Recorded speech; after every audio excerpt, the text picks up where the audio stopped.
ਸਤਨਾਮ ਵਾਹਿਗੁਰੂ ਸਾਹਿਬ ਜੀ। ਅਬਿਆਤ ਤੇ ਲੰਗੀ ਸੱਦਾਏ ਜਨਾ ਕੋਸ ਘਰ ਰਾਂ ਚੋਗਾਤ। ਦੋਹਲ ਦਫ ਸਬਗ ਸੂਰ ਕਿਆਮਤ ਨਜ਼ਾਦ। ਸੱਦਾਏ ਜਨਾ ਕੋ। ਵਾਹਿਗੁਰੂ ਜੀ ਕਾ ਖਾਲਸਾ ਵਾਹਿਗੁਰੂ ਜੀ ਕੀ ਫਤਿਹ। ਸਤਿਗੁਰੂ ਕਲਗੀਧਰ ਪਾਤਸ਼ਾਹ ਜੀ ਜੰਗ ਦੇ ਨਜ਼ਾਰੇ ਨੂੰ ਫਾਰਸੀ ਅਲਫਾਜ਼ਾਂ ਦਾ ਜਾਮਾ ਪਹਿਨਾ ਕਰਕੇ ਆਪ ਗੁਰੂ ਕੀਆਂ ਸਿੱਖ ਸੰਗਤਾਂ ਨੂੰ ਸਰਵਣ ਕਰਵਾ ਰਹੇ ਨੇ। ਕੱਲ ਦੀ ਕਥਾ ਦੇ ਵਿੱਚ ਮਹਾਰਾਜ ਸਾਹਿਬ ਜੀ ਨੇ ਸੂਰਮਿਆਂ ਦਾ ਵੀਰ ਰਸ ਵਧਾਉਣ ਵਾਸਤੇ ਜੰਗੀ ਸੂਰਮਿਆਂ ਦਾ ਐਸਾ ਜੰਗੀ ਪ੍ਰਸੰਗ ਸੁਣਾਇਆ ਏ। ਮਹਾਰਾਜ ਸਾਹਿਬ ਜੀ ਲਿਖਦੇ ਨੇ ਕਿ ਜੰਗ ਦੇ ਮੈਦਾਨ ਦੇ ਵਿੱਚ ਜੰਗ ਦੀ ਜਗ੍ਹਾ ਤੰਗ ਹੋ ਗਈ ਹੈ। ਜਿਹੜੇ ਜੰਗੀ ਘੋੜ ਸਵਾਰ ਸਨ ਉਹ ਘੋੜਿਆਂ ਤੋਂ ਹੇਠਾਂ ਡਿੱਗ ਪਏ ਨੇ, ਪੱਗਾਂ ਲੱਥ ਗਈਆਂ ਨੇ, ਕੇਸ ਖਿਲਰ ਗਏ ਨੇ, ਗਲਾ ਜ਼ੁਬਾਨ ਮੂੰਹ ਸੁੱਕ ਗਿਆ ਏ, ਥੁੱਕ ਝੱਗ ਮੂੰਹ ਵਿੱਚੋਂ ਵਗਣ ਲੱਗ ਪਈ ਹੈ, ਧਿਆਇਆਂ ਦੇ ਮੂੰਹ ਏਦਾਂ ਅੱਡੇ ਗਏ ਨੇ ਜਿਵੇਂ ਗੁਰੂ ਖਾਲਸਾ ਜੀ ਸਿੱਪੀ ਦਾ ਮੂੰਹ ਅੱਡਿਆ ਹੁੰਦਾ ਏ। ਤੇ ਸੂਰਮੇ ਫਿਰ ਵੀ ਜੰਗ ਦੇ ਮੈਦਾਨ ਦੇ ਵਿੱਚੋਂ ਪਿੱਛੇ ਨਹੀਂ ਮੁੜਦੇ।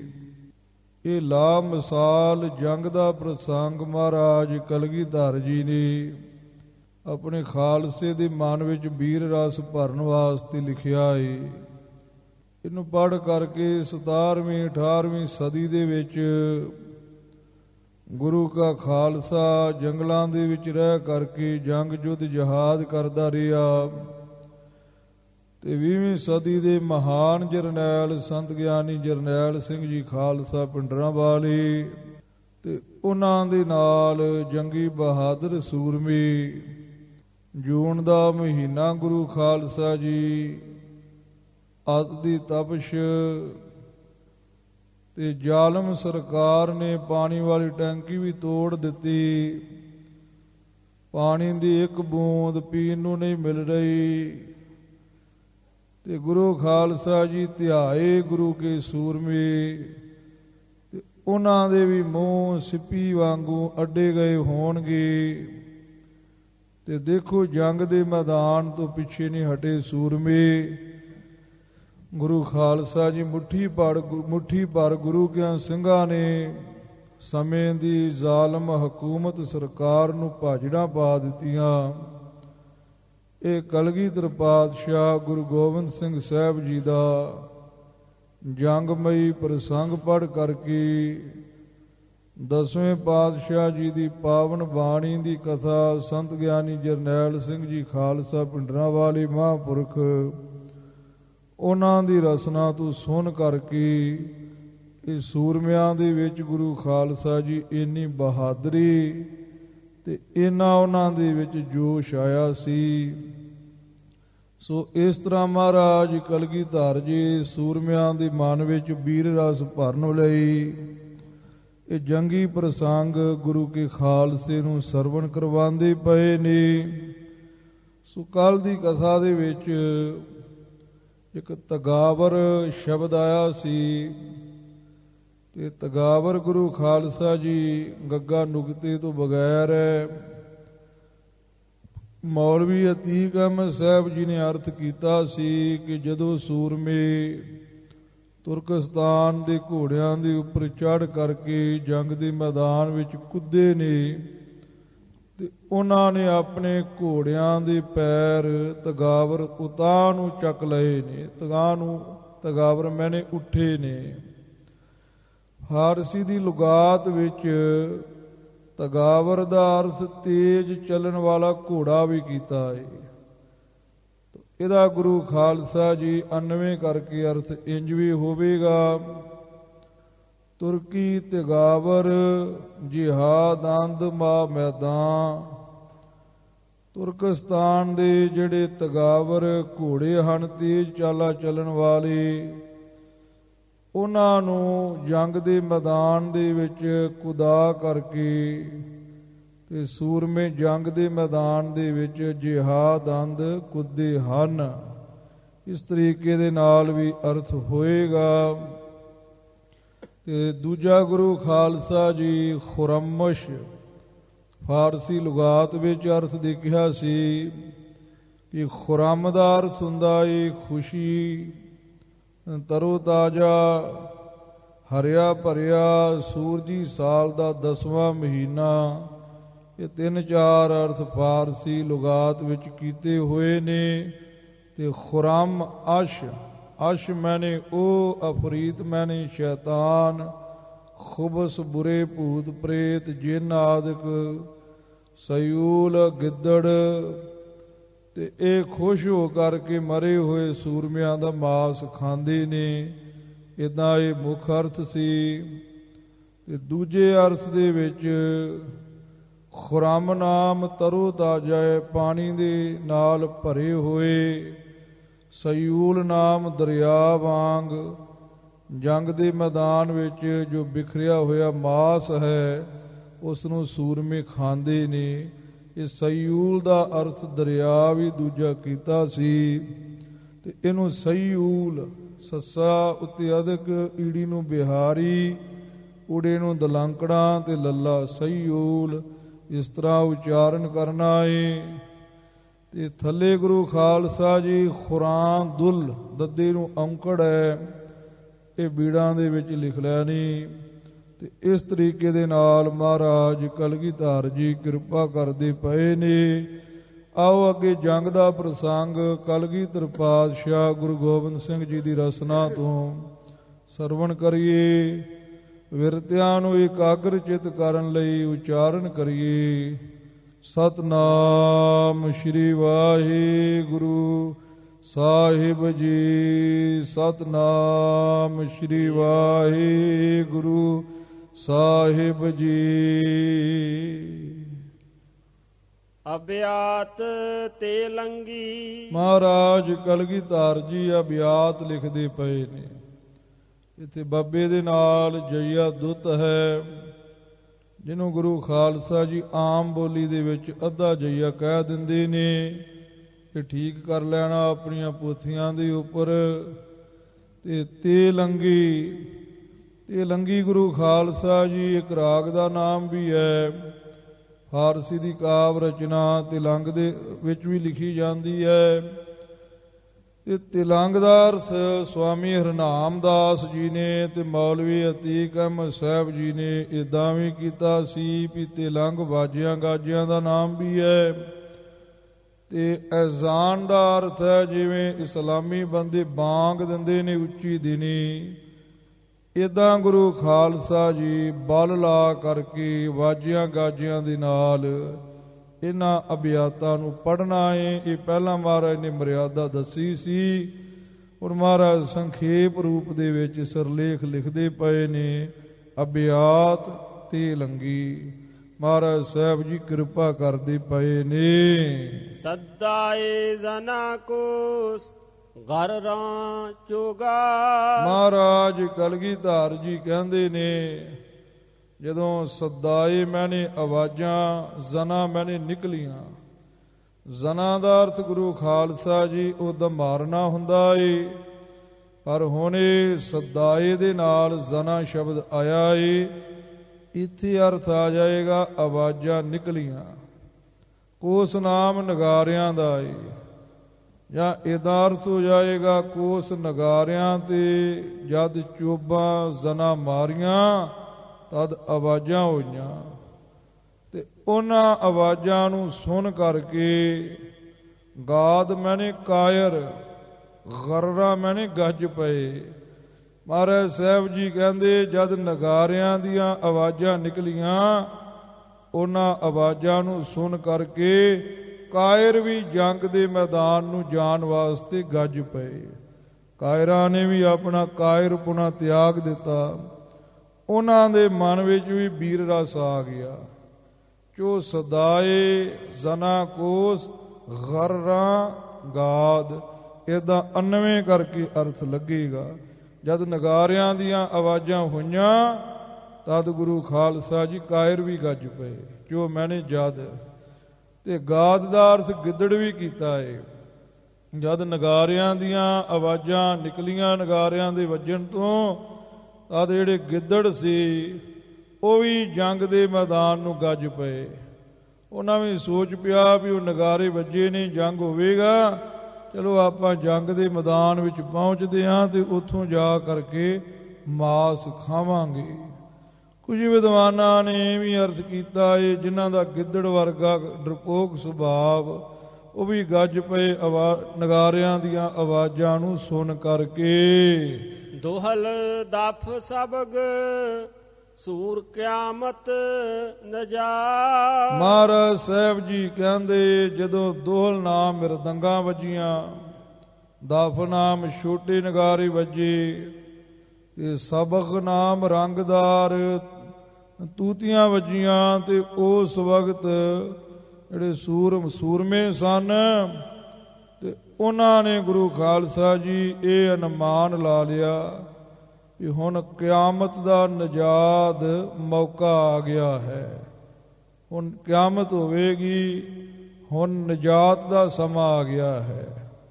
ਨਜਾਤ ਨਾਮ ਮੁਕਤੀ ਦਾ ਵੀ ਹੈ। ਨਜਾਤ ਦਾ ਅਰਥ ਵਿਦਵਾਨਾਂ ਨੇ ਮੌਕਾ ਵੀ ਕੀਤਾ ਏ ਤੇ ਨਜਾਤ ਸ਼ਬਦ ਦਾ ਮੂਲ ਸ਼ਬਦ ਨਜਾਤ ਮੰਨ ਕੇ, ਕਿਉਂਕਿ ਸ਼ਬਦ ਨਜਾਤ ਹੈ ਤੇ ਗਾਦ ਦਾ ਅਨੁਪਰਾਸ ਠੀਕ ਰੱਖਣ ਵਾਸਤੇ ਕਲਗੀਧਰ ਜੀ ਨੇ ਇੱਥੇ ਨਜਾਦ ਦੱਦੇ ਦੇ ਨਾਲ ਦਾਲ ਦੇ ਨਾਲ ਲਿਖਿਆ ਏ। ਉਹਦਾ ਸ਼ਬਦ ਹੈ ਨਜਾਤ। ਨਜਾਤ ਮਾਨੇ ਮੁਕਤੀ। ਵੀ ਕਿਆਮਤ ਦਾ ਸਮਾਂ ਆ ਗਿਆ ਏ, ਜੰਗ ਦੇ ਮੈਦਾਨ ਵਿੱਚ ਲੜਾਂਗੇ, ਸਾਡੀ ਮੁਕਤੀ ਹੋਏਗੀ। ਐਸਾ ਸੂਰਮਿਆਂ ਨੇ ਸਮਾਂ ਵਿਚਾਰਨਾ ਕੀਤਾ।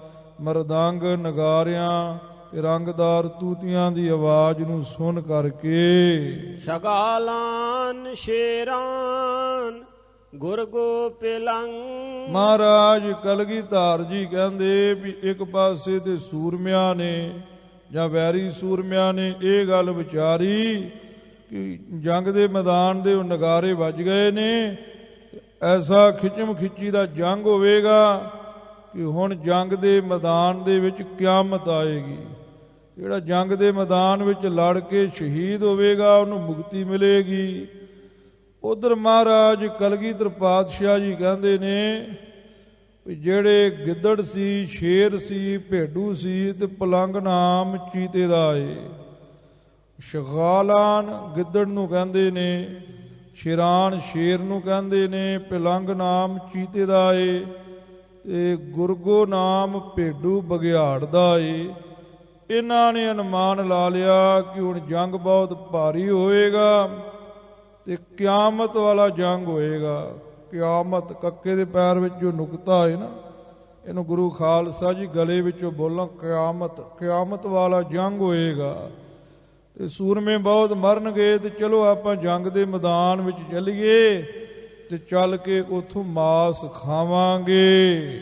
ਮਗਰ ਖਿਰਸ ਰੂਬਾਹਾ ਸਾਬੇ ਨਿਹੰਗ। ਮਹਾਰਾਜ ਸਾਹਿਬ ਜੀ ਕਹਿੰਦੇ ਵੀ ਮਗਰ ਮੱਛਾਂ ਨੇ ਇਹ ਹਿਸਾਬ ਲਾ ਲਿਆ ਵੀ ਕਿਆਮਤ ਵਾਲਾ ਜੰਗ ਹੋਵੇਗਾ, ਭਾਵ ਓੜਕ ਦਾ ਜੰਗ ਹੋਵੇਗਾ। ਇਹਦੇ ਬਰਾਬਰ ਹੋਰ ਕੋਈ ਜੰਗ ਨਹੀਂ ਹੋਇਆ ਅਜੇ ਤੱਕ, ਨਾ ਹੋਏਗਾ।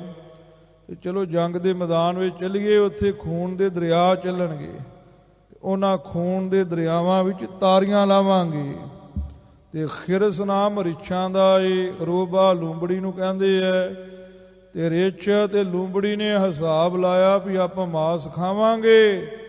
ਤੇ ਸਾਬੇ ਨਾਮ ਘੋੜੇ ਦਾ ਏ। ਜਿਹੜੇ ਪਰਾਂ ਵਾਲੇ ਘੋੜੇ ਸਨ, ਜਿਹੜੇ ਉੱਡਦੇ ਸਨ, ਤੇਜ਼ ਚੱਲਣ ਵਾਲੇ ਘੋੜੇ, ਉਹ ਵੀ ਪਹੁੰਚ ਗਏ ਵੀ ਜਦੋਂ ਜੰਗ ਦੇ ਮੈਦਾਨ ਵਿੱਚ ਸੂਰਮੇ ਸ਼ਹੀਦ ਹੋਣਗੇ ਉਹਨਾਂ ਨੂੰ ਅਸੀਂ ਆਪਣੀਆਂ ਪਿੱਠਾਂ ਦੇ ਉੱਪਰ ਬਿਠਾ ਕਰਕੇ ਸਵਰਗਾਂ ਤੱਕ ਪਹੁੰਚਾਵਾਂਗੇ। ਤੇ ਨਿਹੰਗ ਗੁਰੂ ਖਾਲਸਾ ਜੀ ਘੜਿਆਲ ਨੂੰ ਕਹਿੰਦੇ ਨੇ, ਇਹ ਵੀ ਪਾਣੀ ਵਿੱਚ ਰਹਿੰਦਾ ਇੱਕ ਜਾਨਵਰ ਹੈ, ਮਗਰਮੱਛ ਵਰਗਾ ਹੀ ਹੁੰਦਾ ਏ। ਕਈਆਂ ਨੇ ਮਗਰਮੱਛ ਦਾ ਹੀ ਨਾਮ ਘੜਿਆਲ ਗਿਣਿਆ ਏ।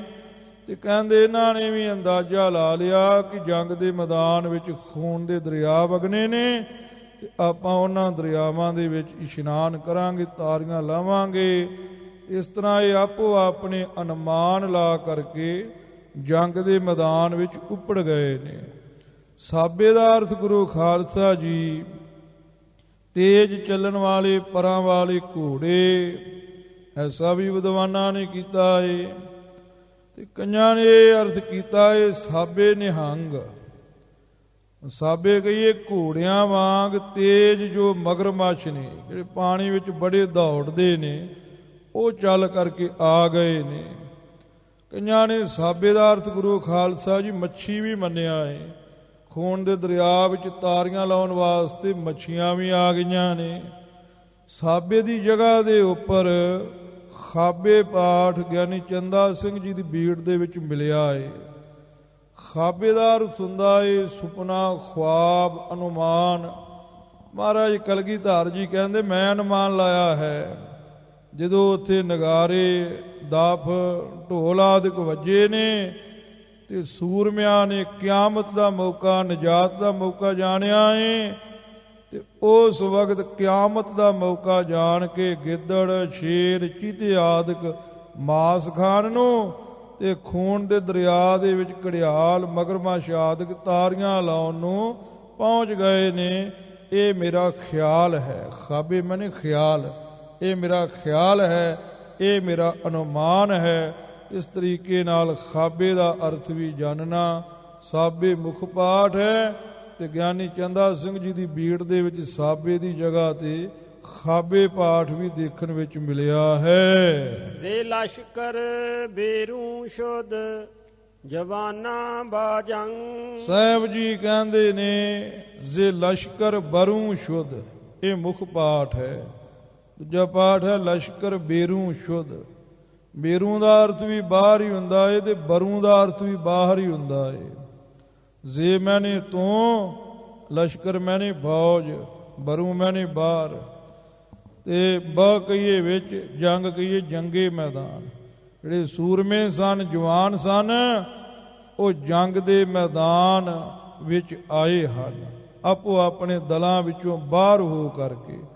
ਦੇਵਤੇ ਜਿਹੜੇ ਨੇ ਆਪਣੇ ਦਲ ਵਿੱਚੋਂ ਬਾਹਰ ਹੋ ਕੇ ਤੇ ਜੰਗ ਦੇ ਮੈਦਾਨ ਵਿੱਚ ਆਏ ਨੇ। ਜਿਹੜੇ ਦੈਂਤ ਨੇ ਉਹ ਆਪਣੇ ਦਲ ਵਿੱਚੋਂ ਬਾਹਰ ਹੋ ਕੇ ਤੇ ਜਿੱਥੇ ਜੰਗ ਦੀ ਗਾਹ ਸੀ, ਜਗ੍ਹਾ ਸੀ, ਉੱਥੇ ਆਏ ਨੇ। ਜੇ ਲਸ਼ਕਰ ਬਰੂ, ਜ਼ਜ਼ੇ ਸਿਆਰੀ ਜੇ ਲਸ਼ਕਰ ਬਰੂ। ਇਹ ਗਿਆਨੀ ਚੰਦਾ ਸਿੰਘ ਜੀ ਦੀ ਬੀੜ ਦੇ ਵਿੱਚ ਪਾਠ ਦੇਖਿਆ ਏ, ਪਰ ਕਰਨ ਦੇ ਲਿਹਾਜ਼ ਨਾਲ ਬਿਲਕੁਲ ਸ਼ੁੱਧ ਹੈ। ਕੇ ਬਿਸਿਆਰੀ ਮਰਦ ਸ਼ੁੱਧ ਜਾਏ ਤੰਗ। ਸਾਹਿਬ ਜੀ ਕਹਿੰਦੇ ਨੇ ਜੋ ਬਹੁਤੇ ਮਰਦ ਨੇ, ਬਸਿਆਰ ਮੈਨੇ ਬਹੁਤੇ, ਮਰਦ ਗਏ ਜਵਾਨ ਨੇ, ਉਹ ਇਸ ਲਈ ਜਾਂ ਇਸ ਤਰ੍ਹਾਂ ਜੰਗ ਦੇ ਮੈਦਾਨ ਵਿੱਚ ਆਏ ਨੇ ਆਪੋ ਆਪਣੀਆਂ ਫੌਜਾਂ ਵਿੱਚੋਂ ਬਾਹਰ ਨਿਕਲ ਕਰਕੇ। ਤੇ ਜਿਹੜੀ ਜੰਗ ਦੀ ਜਾਏ ਜਗ੍ਹਾ ਸੀ ਉਹ ਤੰਗ ਸ਼ੁੱਧ ਮੈਨੇ ਹੋ ਗਈ। ਕਸ਼ਾ ਕਸ਼ ਸ਼ੁਦੈ ਪਾਏ ਲਗਜਿਸ਼ ਰਸੀ। ਲਗਜਿਸ਼ ਮੈਨੇ ਹਲਾਰਾ। ਮਹਾਰਾਜ ਕਲਗੀਧਰ ਜੀ ਕਹਿੰਦੇ ਨੇ ਜਦੋਂ ਬਹੁਤੇ ਸੂਰਮੇ, ਦੈਂਤ ਸੂਰਮੇ, ਦੇਵਤੇ ਸੂਰਮੇ ਜੰਗ ਦੇ ਮੈਦਾਨ ਦੇ ਵਿੱਚ ਆ ਗਏ ਨੇ ਆਪੋ ਆਪਣੇ ਦਲਾਂ ਵਿੱਚੋਂ ਬਾਹਰ ਨਿਕਲ ਕਰਕੇ, ਤੇ ਉਸ ਵਕਤ ਕਸ਼ਾ ਕਸ਼ ਖਿੱਚਮ ਤੂ ਸ਼ੁਦਾ ਮੈਨੇ ਹੋਈ ਹੈ। ਤੇ ਜਿਹੜੇ ਸੂਰਮੇ ਨੇ ਉਹਨਾਂ ਦੇ ਪਾਏ ਪੈਰਾਂ ਨੂੰ ਲਗਜਿਸ਼ ਮੈਨੇ ਹੁਲਾਰਾ, ਕੰਬਣਾ, ਰਸੀਦ ਮੈਨੇ ਪਹੁੰਚਿਆ ਹੈ, ਭਾਵ ਆਇਆ ਹੈ। ਸੂਰਮਿਆਂ ਦੇ ਪੈਰ ਕੰਬ ਗਏ ਨੇ। ਇਹਨਾਂ ਧੱਕਮ ਧੱਕਾ ਖਿੱਚਮ ਖਿੱਚੀ ਹੋਈ ਹੈ। ਸੂਰਮਿਆਂ ਦੇ ਪੈਰ ਧਰਤੀ ਦੇ ਨਹੀਂ ਲੱਗਦੇ। ਉਹ ਤਾਂ ਹੀ ਚੁੱਕੇ ਖਿੱਚਮ ਖਿੱਚੀ ਧੱਕਮ ਧੁੱਕਮ ਦੇ ਵਿੱਚ ਕਦੀ ਉਧਰ ਚਲੇ ਜਾਂਦੇ ਨੇ, ਕਦੇ ਧੱਕਮ ਧੱਕੀ ਦੇ ਵਿੱਚ ਉਧਰ ਚਲੇ ਜਾਂਦੇ ਨੇ। ਇਦਾਂ ਜੋ ਖਿੱਚਮ ਖਿੱਚੀ ਦਾ ਹੁਲਾਰਾ ਸੀ ਨਾ, ਉਹ ਸੂਰਮਿਆਂ ਦੇ ਸਰੀਰਾਂ ਨੂੰ ਤੇ ਆਇਆ ਹੀ, ਪਰ ਉਹ ਹੁਲਾਰਾ ਇੰਜ ਪੈਰਾਂ ਤੱਕ ਵੀ ਪਹੁੰਚ ਗਿਆ, ਭਾਵ ਉਹਨਾਂ ਦੇ ਪੈਰ ਧਰਤੀ ਦੇ ਉੱਪਰ ਨਹੀਂ ਲੱਗਦੇ ਪਏ। ਕੇ ਦੀਵਾਨਗੀ ਜੰਗੇ ਜੂਆ ਦਵੀ। ਮਹਾਰਾਜ ਸਾਹਿਬ ਜੀ ਕਹਿੰਦੇ ਨੇ ਜਦ ਏਦਾਂ ਸੂਰਮਿਆਂ ਦੇ ਪੈਰਾਂ ਤੱਕ ਧੱਕਮ ਧੱਕੀ ਦਾ ਹਲਾਰਾ ਆਇਆ ਨਾ, ਤੇ ਜਿਹੜੇ ਸੂਰਮੇ ਸੀ ਉਹ ਪਾਗਲ ਹੋ ਗਏ। ਜਿਹੜੇ ਸੂਰਮੇ ਸੀ ਉਹਨਾਂ ਦੇ ਵਿੱਚ ਪਾਗਲਪਨ ਦੌੜਿਆ ਹੈ, ਦਵੀਦ ਮੈਨੇ ਦੌੜਿਆ ਹੈ। ਜੰਗੇ ਜੁਆਨ, ਜੋ ਕੰਨਾ ਬਿੰਦੀ ਹੈ ਉਹਦੇ ਵਿੱਚੋਂ ਨੰਨਾ ਨਿਕਲਣਾ ਹੈ। ਜੁਆਨ, ਜਿਹੜੇ ਜੰਗੀ ਜਵਾਨ ਨੇ ਉਹਨਾਂ ਵਿੱਚ ਦੀਵਾਨਗੀ ਜੋ ਪਾਗਲਪਨ ਹੈ ਨਾ, ਕਿ ਮੈਨੇ ਜੋ ਦੀਵਾਨਗੀ ਪਾਗਲਪਨ ਉਹ ਦੌੜਿਆ ਏ। ਭਾਵ ਸੂਰਮੇ ਪਾਗਲ ਹੋ ਗਏ ਹਨ। ਉਹ ਖਿੱਚਮ ਖਿੱਚੀ ਧੱਕਮ ਧੱਕਾ ਵੇਖ ਕਰਕੇ ਧੱਕਮ ਧੱਕੇ ਦੇ ਵਿੱਚ ਬੜੇ ਜੋਸ਼ ਵਿੱਚ ਆ ਗਏ ਨੇ। ਇੱਕ ਦੂਜੇ ਨੂੰ ਗਾਲਾਂ ਕੱਢਣ ਲੱਗ ਪਏ ਨੇ, ਖਿੱਚ ਕਰਕੇ, ਅਰਕਾ ਮਾਰ ਕੇ, ਢੁੱਡਾ ਮਾਰ ਮਾਰ ਕੇ, ਬਾਹਾਂ ਦੇ ਨਾਲ ਧੱਕ ਧੱਕ ਕੇ, ਚਪੇੜਾ ਮਾਰ ਮਾਰ ਕੇ, ਜਿੱਦਾਂ ਬੰਦਾ ਬੁਖਲਾ ਜਾਂਦਾ ਹੈ ਨਾ, ਇੱਦਾਂ ਮਹਾਰਾਜ ਸਾਹਿਬ ਜੀ ਕਹਿੰਦੇ ਸੂਰਮੇ ਬੁਖਲਾ ਗਏ ਨੇ। ਜੋ ਉਹਨਾਂ ਵਿੱਚ ਪਾਗਲਪਨ ਹੈ ਜੰਗੀ ਜਵਾਨਾਂ ਵਿੱਚ ਉਹ ਦੌੜਿਆ ਹੈ। ਭਾਵ ਸੂਰਮੇ ਪਾਗਲ ਹੋ ਗਏ ਨੇ, ਪਾਗਲਾਂ ਵਾਂਗ ਲੜਨ ਲੱਗ ਪਏ ਨੇ। ਜੰਗੇ ਇਹ ਗੱਗੇ ਨੂੰ ਸਿਹਾਰੀ ਹੈ। ਜੰਗੇ ਜੁਆਨ, ਜੁਆਨ ਤੇ ਜੰਗ ਇਹਨਾਂ ਦੋ ਸ਼ਬਦਾਂ ਨੂੰ ਜੋੜਨ ਲਈ ਇਜ਼ਾਫਤ ਹੈ। ਤੇ ਲਗਜਿਸ਼, ਲਗ ਜੱਜੇ ਨੂੰ ਸਿਹਾਰੀ, ਲਗਜਿਸ਼, ਇਸ ਤਰੀਕੇ ਦੇ ਨਾਲ ਸ਼ਬਦ ਠੀਕ ਹੈ ਜੀ। ਜ਼ਖਮ ਬਰ ਜ਼ਖਮ ਤੇਗ ਕਰਦਨ ਗਰਮ। ਮਹਾਰਾਜ ਸਾਹਿਬ ਜੀ ਕਹਿੰਦੇ ਜ਼ਖਮ ਬਰ ਜ਼ਖਮ, ਜ਼ਖਮ ਦੇ ਉੱਪਰ ਜ਼ਖਮ ਹੋਇਆ ਹੈ। ਬਰ ਮੈਨੇ ਉੱਪਰ ਇੱਕ ਤਲਵਾਰ ਲੱਗੀ, ਜ਼ਖਮ ਹੋ ਗਿਆ। ਅਜੇ ਖੂਨ ਬੰਦ ਹੀ ਹੋਇਆ ਸੀ, ਫਿਰ ਤਲਵਾਰ ਲੱਗ ਗਈ, ਜ਼ਖਮ ਦੇ ਉੱਪਰ ਜ਼ਖਮ ਹੋ ਗਿਆ। ਕਈ ਵਾਰ ਗੁਰੂ ਖਾਲਸਾ ਜੀ ਜ਼ਖਮ ਹੋਇਆ ਹੋਵੇ ਨਾ, ਉਹਨੂੰ ਤੀਲੇ ਨਾਲ ਛੇੜ ਦਈਏ ਤੇ ਲਹੂ ਬੰਦ ਹੋਇਆ, ਉੱਤੇ ਅੰਗੂਰ ਆਇਆ, ਉਹ ਅੰਗੂਰ ਹਟ ਜਾਂਦਾ ਤੇ ਫਿਰ ਉਹਦੇ ਵਿੱਚ ਜ਼ਖਮ ਹੋ ਜਾਂਦਾ ਹੈ। ਜ਼ਖਮਾਂ ਦੇ ਵਿੱਚ ਜ਼ਖਮ ਹੋ ਜਾਂਦੇ ਆ। ਇਸ ਤਰੀਕੇ ਦੇ ਨਾਲ ਜਦੋਂ ਸੂਰਮਿਆਂ ਨੇ ਆਪਣੀਆਂ ਤੇਗਾਂ ਨੂੰ ਗਰਮ ਕਰ ਦਿੱਤਾ ਹੈ, ਗਰਮ ਮੈਨੇ ਤੇਜ, ਤੇਗ ਮੈਨੇ ਤਲਵਾਰਾਂ। ਜਦੋਂ ਸੂਰਮਿਆਂ ਨੇ ਆਪਣੀਆਂ ਤਲਵਾਰਾਂ ਨੂੰ ਗਰਮ ਕੀਤਾ ਹੈ, ਜਾਂ ਜਦੋਂ ਸੂਰਮੇ ਤੇਗਾਂ ਨੂੰ ਗਰਮ ਕਰਦੇ ਪਏ ਹਨ, ਉਸ ਵਕਤ ਜ਼ਖਮਾਂ ਦੇ ਉੱਪਰ ਜ਼ਖਮ ਲੱਗਦੇ ਪਏ ਨੇ। ਭਾਵ ਤੇਜ਼ੀ ਨਾਲ ਸੂਰਮੇ ਜਦੋਂ ਤਲਵਾਰਾਂ ਵਾਹੁੰਦੇ ਪਏ ਨੇ ਤੇ ਸੂਰਮਿਆਂ ਦੇ ਜ਼ਖਮਾਂ ਦੇ ਉੱਪਰ ਜ਼ਖਮ ਲੱਗਦੇ ਪਏ ਨੇ। ਸ਼ੁਦੈ ਪਾਰਹ ਪਾਰਹ ਮਹਵਸ਼ੀ ਇਰਮ। ਸਾਹਿਬ ਜੀ ਕਹਿੰਦੇ ਨੇ ਤਲਵਾਰਾਂ ਲੱਗਣ ਦੇ ਨਾਲ ਸੂਰਮਿਆਂ ਦੇ ਟੁਕੜੇ ਟੁਕੜੇ ਹੋ ਗਏ। ਪਾਰਹ ਨਾਮ ਟੁਕੜੇ ਦਾ ਹੈ, ਸ਼ੁਦੈ ਮੈਨੇ ਹੋ ਗਏ। ਮਹਵਸ਼ੀ ਜਿਹੜੇ ਚੰਦ ਵਰਗੇ ਸੁੰਦਰ ਸਨ ਤੇ ਉਹ ਇਰਮ ਜੰਨਤ ਨੂੰ ਚਲੇ ਗਏ ਹਨ। ਮਹਵ ਅਸ਼ੀ, ਇਸ ਤਰੀਕੇ ਦੇ ਨਾਲ ਇਹ ਤਿੰਨ ਸ਼ਬਦਾਂ ਤੋਂ ਮਿਲ ਕੇ ਇੱਕ ਸ਼ਬਦ ਬਣਿਆ ਹੈ। ਮਹ ਨਾਮ ਚੰਦਰਮੇ ਦਾ ਹੈ, ਅਸ਼ੀ ਮੈਨੇ ਉਹ, ਵ ਮੈਨੇ ਵਰਗੇ। ਉਹ ਜੋ ਚੰਦਰਮੇ ਵਰਗੇ ਸੁੰਦਰ ਸਨ, ਉਹਨਾਂ ਦੇ ਸਰੀਰਾਂ ਦੇ ਟੁਕੜੇ ਟੁਕੜੇ ਹੋ ਗਏ। ਰਤਾ ਰਤਾ ਕਰਕੇ ਸਰੀਰ ਉਹਨਾਂ ਨੇ ਕਟਾ ਲਿਆ ਤੇ ਇਰਮ ਉਹ ਜੰਨਤ ਨੂੰ ਚਲੇ ਗਏ। ਜੰਗ ਦੇ ਮੈਦਾਨ ਦੇ ਵਿੱਚ ਸਾਹਮਣੇ ਹੋ ਕੇ ਲੜਨ ਦਾ ਉਹਨਾਂ ਨੂੰ ਕੀ ਫਲ ਪ੍ਰਾਪਤ ਹੋਇਆ? ਉਹਨਾਂ ਨੂੰ ਜੰਨਤ, ਉਹਨਾਂ ਨੂੰ ਸਵਰਗ ਪ੍ਰਾਪਤ ਹੋ ਗਿਆ। ਜੇ ਪਿਸਤਾਨ ਜੋਸ਼ਨ ਰਵਾਂ ਸ਼ੁੱਧ ਚੋਸ਼ੀ। ਮਹਾਰਾਜ ਸਾਹਿਬ ਜੀ ਇੱਥੇ ਹੁਣ ਇੱਕ ਅਲੰਕਾਰ ਬਣਦੇ ਪਏ ਨੇ। ਕੀ ਅਲੰਕਾਰ ਬਣਦੇ ਪਏ ਨੇ? ਜਿਵੇਂ ਇੱਕ ਮਾਂ ਆਪਣੇ ਅਸਤਨਾਂ ਤੋਂ ਆਪਣੇ ਬੱਚੇ ਨੂੰ ਦੁੱਧ ਪਿਲਾਉਂਦੀ ਹੈ। ਸਾਹਿਬ ਜੀ ਕਹਿੰਦੇ ਨੇ ਜਿਹੜੇ ਜੰਗੀ ਸੂਰਮੇ ਹੈ ਨਾ, ਉਹ ਮਾਂ ਦੀ ਤਰ੍ਹਾਂ ਨੇ। ਜਿਹੜੇ ਮੈਲੇ ਕਚੈਲੇ ਭੂਤ ਨੇ, ਪ੍ਰੇਤ ਨੇ, ਉਹ ਉਹਨਾਂ ਦੇ ਬੱਚਿਆਂ ਦੀ ਤਰ੍ਹਾਂ ਨੇ। ਕੀ ਅਲੰਕਾਰ ਬੰਨ੍ਹਦੇ ਨੇ? ਪਿਸਤਾਨ ਨਾਮ ਛਾਤੀਆਂ ਦਾ ਏ ਤੇ ਜੌਸ਼ਨ ਨਾਮ ਸੰਜੋਆਂ ਦਾ ਏ। ਤੇ ਸੂਰਮਿਆਂ ਨੇ ਛਾਤੀਆਂ ਦੇ ਉੱਪਰ ਜੋ ਸੰਜੋਆਂ ਪਾਈਆਂ ਹੈ ਨਾ, ਜੋ ਅਗਾਂਹ ਨੂੰ ਉੱਭਰੀਆਂ ਹੋਈਆਂ ਨੇ, ਉਹ ਇਦਾਂ ਜਾਪਦੀਆਂ ਨੇ ਜਿਵੇਂ ਸੂਰਮਿਆਂ ਦੇ ਅਸਤਰ ਹੋਣ। ਸਾਹਿਬ ਜੀ ਕਹਿੰਦੇ ਨੇ ਛਾਤੀਆਂ ਦੇ ਉੱਪਰ ਜੋ ਉਹਨਾਂ ਨੇ ਸੰਜੋਆਂ ਪਾਈਆਂ ਨੇ, ਉਹਨਾਂ ਸੰਜੋਆਂ ਜੇ ਕਹੀਏ ਤੋਂ ਸ਼ੀਰ ਕਹੀਏ ਦੁੱਧ ਵਰਗਾ ਖੂਨ, ਚੋ ਮੈਨੇ ਜਦ ਰਵਾ ਮੈਨੇ ਚੱਲਣਾ ਸ਼ੁਰੂ ਸ਼ੁੱਧ ਮੈਨੇ ਹੋਇਆ। ਜਦੋਂ ਸੂਰਮਿਆਂ ਦੇ ਛਾਤੀਆਂ ਦੇ ਵਿੱਚ ਤੀਰ ਲੱਗੇ, ਉਹਨਾਂ ਤੀਰਾਂ ਨੇ ਸੰਜੋਆਂ ਨੂੰ ਪਾੜ ਕਰਕੇ ਸੂਰਮਿਆਂ ਦੀਆਂ ਛਾਤੀਆਂ ਨੂੰ ਵਿੰਨਿਆ ਤੇ ਗੁਰੂ ਖਾਲਸਾ ਜੀ ਛਾਤੀਆਂ ਦੇ ਵਿੱਚੋਂ ਜਿਹੜਾ ਖੂਨ ਹੈ ਨਾ, ਸੰਜੋਆਂ ਦੇ ਛੇਕਾਂ ਦੇ ਵਿੱਚੋਂ ਧੀਰੀਆਂ ਬੰਨ ਕੇ ਬਾਹਰ ਨੂੰ ਆਇਆ। ਉਹ ਇਦਾਂ ਜਾਪਦਾ ਏ ਜਿਵੇਂ ਛਾਤੀਆਂ ਦੇ ਵਿੱਚੋਂ ਦੁੱਧ ਆ ਰਿਹਾ ਹੋਵੇ। ਮਹਾਰਾਜ ਕਲਗੀਧਰ ਜੀ ਕਹਿੰਦੇ ਨੇ, ਸੂਰਮਿਆਂ ਦੀਆਂ ਛਾਤੀਆਂ ਦੇ ਵਿੱਚੋਂ ਜਦੋਂ ਖੂਨ ਦੁੱਧ ਵਾਂਗ ਚੱਲਣਾ ਸ਼ੁਰੂ ਹੋਇਆ, ਚੋ ਮੈਨੇ ਜਦੋਂ ਚੱਲਣਾ ਸ਼ੁਰੂ ਹੋਇਆ। ਚਸ਼ੀਦਨ ਤਿਫਲਾਨ ਮੈਲੇ ਕਸੀ। ਮੈਲੇ ਦਾ ਅਰਥ ਮੈਲੇ ਕਚੈਲੇ ਵੀ ਹੁੰਦਾ ਏ ਤੇ ਮੈਲੇ ਦਾ ਅਰਥ ਇੱਛਾ ਵੀ ਹੁੰਦਾ ਏ। ਫਾਰਸੀ ਦੇ ਵਿੱਚ ਆਮ ਬੋਲੀ ਵਿੱਚ ਮੈਲੇ ਕਚੈਲੇ ਹੁੰਦਾ ਏ ਤੇ ਮੈਲੇ ਦਾ ਅਰਥ ਗੁਰੂ ਖਾਲਸਾ ਜੀ ਕੁੱਬੇ ਵੀ ਹੁੰਦਾ ਏ ਤੇ ਕਸੀਰ ਨਾਮ ਬਹੁਤ ਦਾ ਹੁੰਦਾ ਏ। ਤਿਫਲਾਨ ਬੱਚੇ ਨੂੰ ਕਹਿੰਦੇ ਨੇ, ਬੱਚਿਆਂ ਨੂੰ ਕਹਿੰਦੇ ਨੇ। ਤਿਫਲ ਇੱਕ ਬੱਚਾ ਤੇ ਤਿਫਲਾਨ ਮੈਨੇ ਬਹੁਤੇ ਬੱਚੇ। ਤੇ ਚਸ਼ੀਦ ਮੈਨੇ ਹੁੰਦਾ ਏ ਚਖਣਾ, ਚਖਣ ਤੋਂ ਭਾਵ ਪੀਣਾ। ਅੰਧ ਮੈਨੇ ਹਨ। ਇਹ ਗੁਰੂ ਖਾਲਸਾ ਜੀ ਅੱਖਰੀ ਮੈਨੇ ਬਣਦੇ ਨੇ। ਮਹਾਰਾਜ ਕਲਗੀਧਰ ਜੀ ਕਹਿੰਦੇ ਨੇ, ਜਿਹੜੇ ਮੈਲੇ ਕਚੈਲੇ ਜਿੰਨ ਭੂਤ ਪ੍ਰੇਤ ਇਹ ਬੱਚੇ ਆ ਨਾ, ਇਹਨਾਂ ਨੇ ਉਹ ਜਿਹੜਾ ਖੂਨ ਰੂਪੀ ਦੁੱਧ ਸੂਰਮਿਆਂ ਦੀਆਂ ਛਾਤੀਆਂ ਦੇ ਵਿੱਚੋਂ ਤੀਰ ਵੱਜਣੇ ਕਰਕੇ, ਬਰਛੇ ਵੱਜਣੇ ਕਰਕੇ ਤੇ ਧੀਰੀਆਂ ਬਣ ਕੇ ਚੋਰਿਆ ਸੀ, ਉਸ ਨੂੰ ਚਖਣਾ ਕੀਤਾ ਹੈ। ਉਸ ਨੂੰ ਚਖਦੇ ਪਏ ਹਨ, ਉਸ ਨੂੰ ਪੀਣਾ ਕਰਦੇ ਪਏ ਹਨ। ਇਹ ਮੈਲੇ ਕਚੈਲੇ ਜਿੰਨ ਭੂਤ ਪ੍ਰੇਤ ਆਦਿਕ। ਜਦੋਂ ਬੱਚਾ ਗੁਰੂ ਖਾਲਸਾ ਜੀ ਦੁੱਧ ਪੀਂਦਾ ਹੈ ਨਾ, ਉਹ ਟੇਢਾ ਜਿਹਾ ਹੋ ਕੇ ਪੀਂਦਾ ਹੈ, ਕੁੱਬਾ ਜਿਹਾ ਹੋ ਕੇ ਪੀਂਦਾ ਹੈ। ਮੈਲੇ ਦਾ ਅਰਥ ਹੈ ਕੁੱਬੇ ਹੋ ਕਰਕੇ, ਟੇਢੇ ਮੇਢੇ ਹੋ ਕਰਕੇ। ਜਿਹੜੇ ਭੂਤ ਪ੍ਰੇਤ ਹੈ ਨਾ, ਉਹ ਇਦਾਂ ਖੂਨ ਸੂਰਮਿਆਂ ਦੀਆਂ ਛਾਤੀਆਂ ਤੋਂ ਚੱਖ ਰਹੇ ਨੇ ਜਿਵੇਂ ਇੱਕ ਬੱਚਾ ਟੇਢਾ ਹੋ ਕਰਕੇ ਆਪਣੀ ਮਾਂ ਦੀ ਛਾਤੀ ਤੋਂ ਦੁੱਧ ਪੀਂਦਾ ਪਿਆ ਹੋਵੇ। ਕਿਆ ਅਲੰਕਾਰ ਬੰਦੇ ਪਏ ਨੇ। ਧੰਨ ਨੇ ਕਲਗੀਧਰ ਪਾਤਸ਼ਾਹ, ਧੰਨ ਨੇ ਗੁਰੂ ਗੋਬਿੰਦ ਸਿੰਘ ਸਾਹਿਬ ਜੀ ਮਹਾਰਾਜ ਜੀ।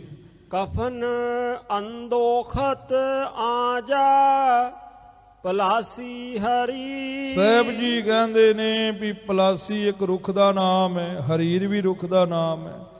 ਪਲਾਸ ਤੇ ਹਰੀਰ ਦੇ ਪੱਤੇ ਲੈ ਕੇ ਨਾ, ਬੜੇ ਬੜੇ ਵੱਡੇ ਪੱਤੇ ਹੁੰਦੇ ਨੇ, ਉਹਨਾਂ ਨੂੰ ਲੈ ਕਰਕੇ ਤੇ ਉਹਨਾਂ ਦੇ ਕਫਨ ਬਣਾਏ ਨੇ।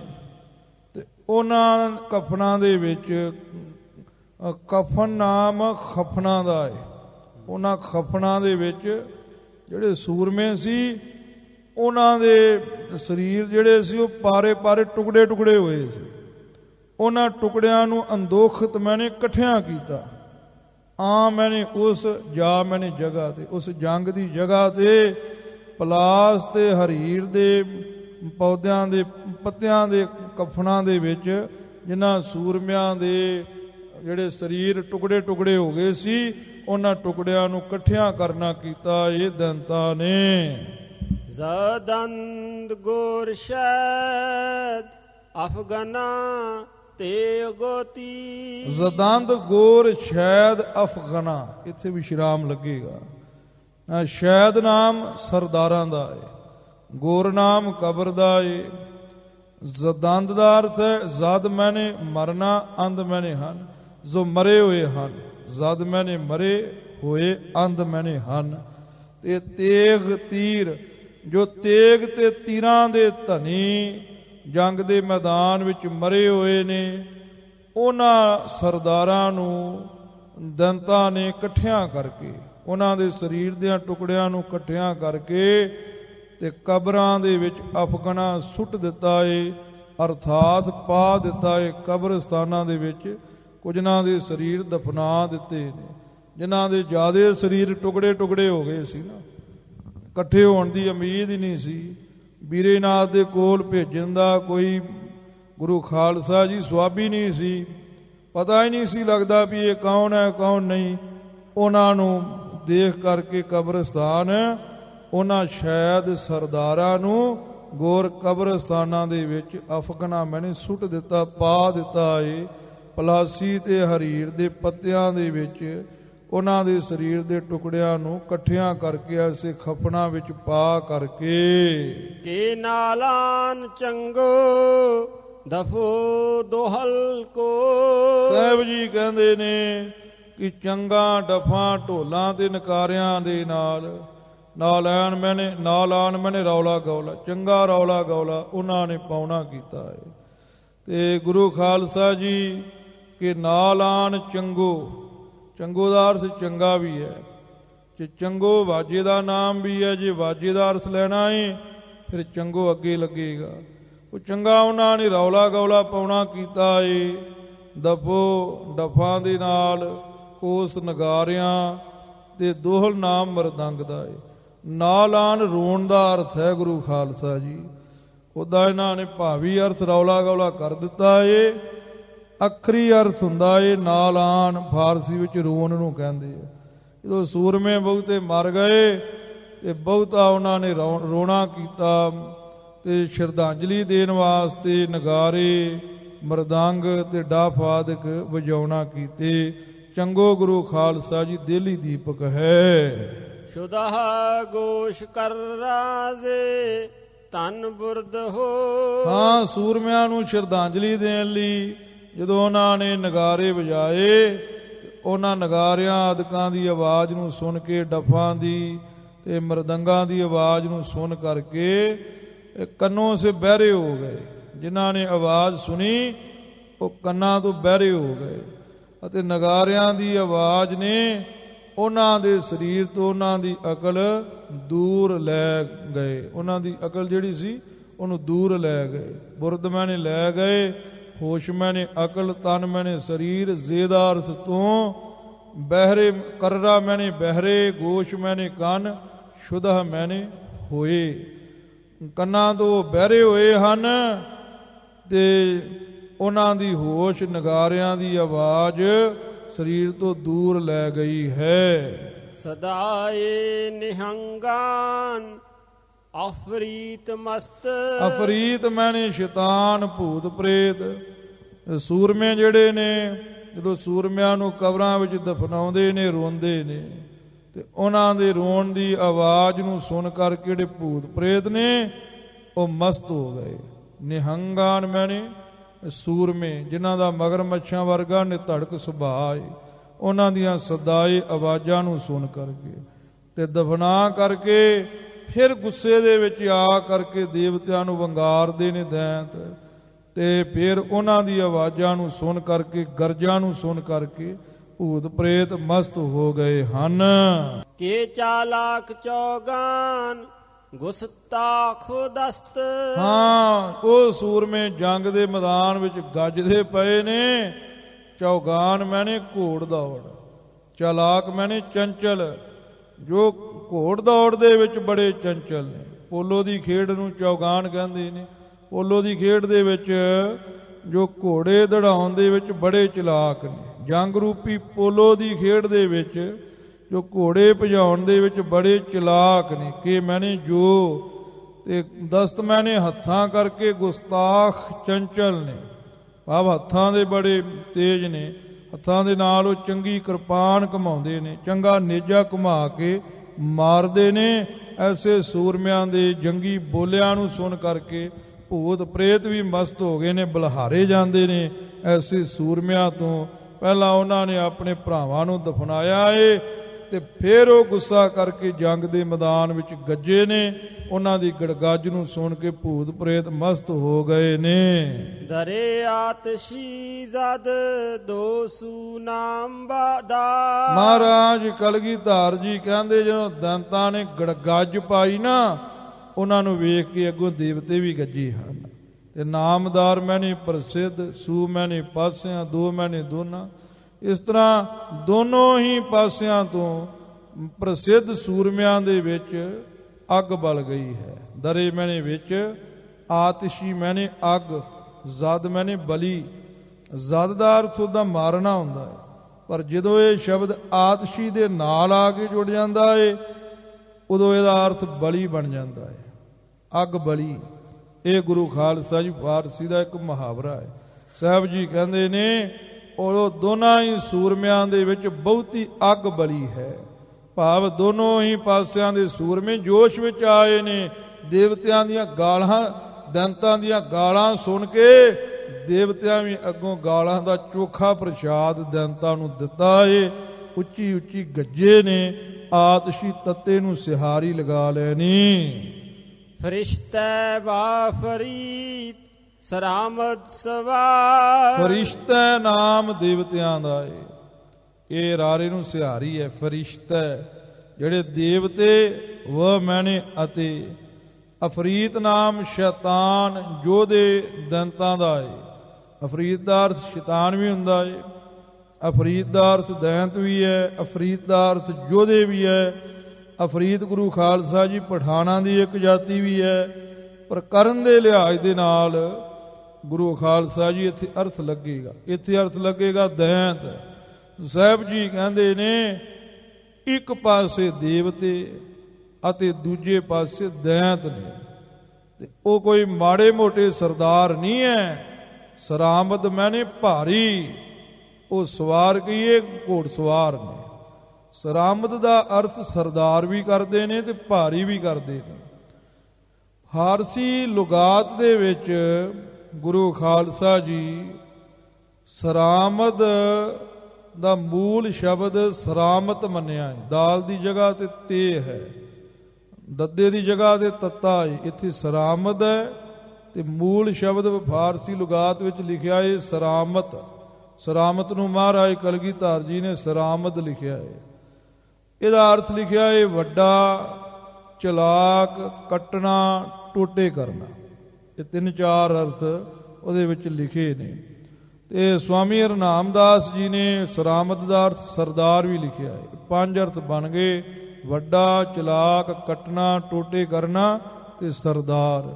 ਸਾਹਿਬ ਜੀ ਕਹਿੰਦੇ ਨੇ ਚੰਗੇ ਘੋੜਸਵਾਰ ਤੇ ਚੰਗੇ ਸਰਦਾਰ ਨੇ। ਇੱਕ ਪਾਸੇ ਦੇਵਤੇ ਤੇ ਦੂਜੇ ਪਾਸੇ ਦੈਂਤ ਸੂਰਮੇ, ਇਹਨਾਂ ਦੋਨਾਂ ਵਿੱਚ ਅੱਗ ਬਲੀ ਹੈ। ਤੇ ਸਰਾਮਤ ਦਾ ਅਰਥ ਹੈ ਟੋਟੇ ਕਰਨ ਵਾਲੇ, ਇੱਕ ਦੂਜੇ ਦੇ ਟੋਟੇ ਕਰਨ ਵਾਲੇ ਚੰਗੇ ਘੋੜਸਵਾਰ ਨੇ, ਤੇ ਉਹਨਾਂ ਦੇ ਵਿੱਚ ਅੱਗ ਬਲੀ ਹੈ। ਤੇ ਸਰਾਮਤ ਦਾ ਅਰਥ ਹੈ ਚਲਾਕ, ਐਵੇਂ ਮਾੜੇ ਮੋਟੇ ਨਹੀਂ ਹੈ, ਬੜੇ ਚਲਾਕ ਨੇ, ਚਲਾਕੀ ਬੜੀ ਜਾਣਦੇ ਨੇ ਯੁੱਧ ਦੀ।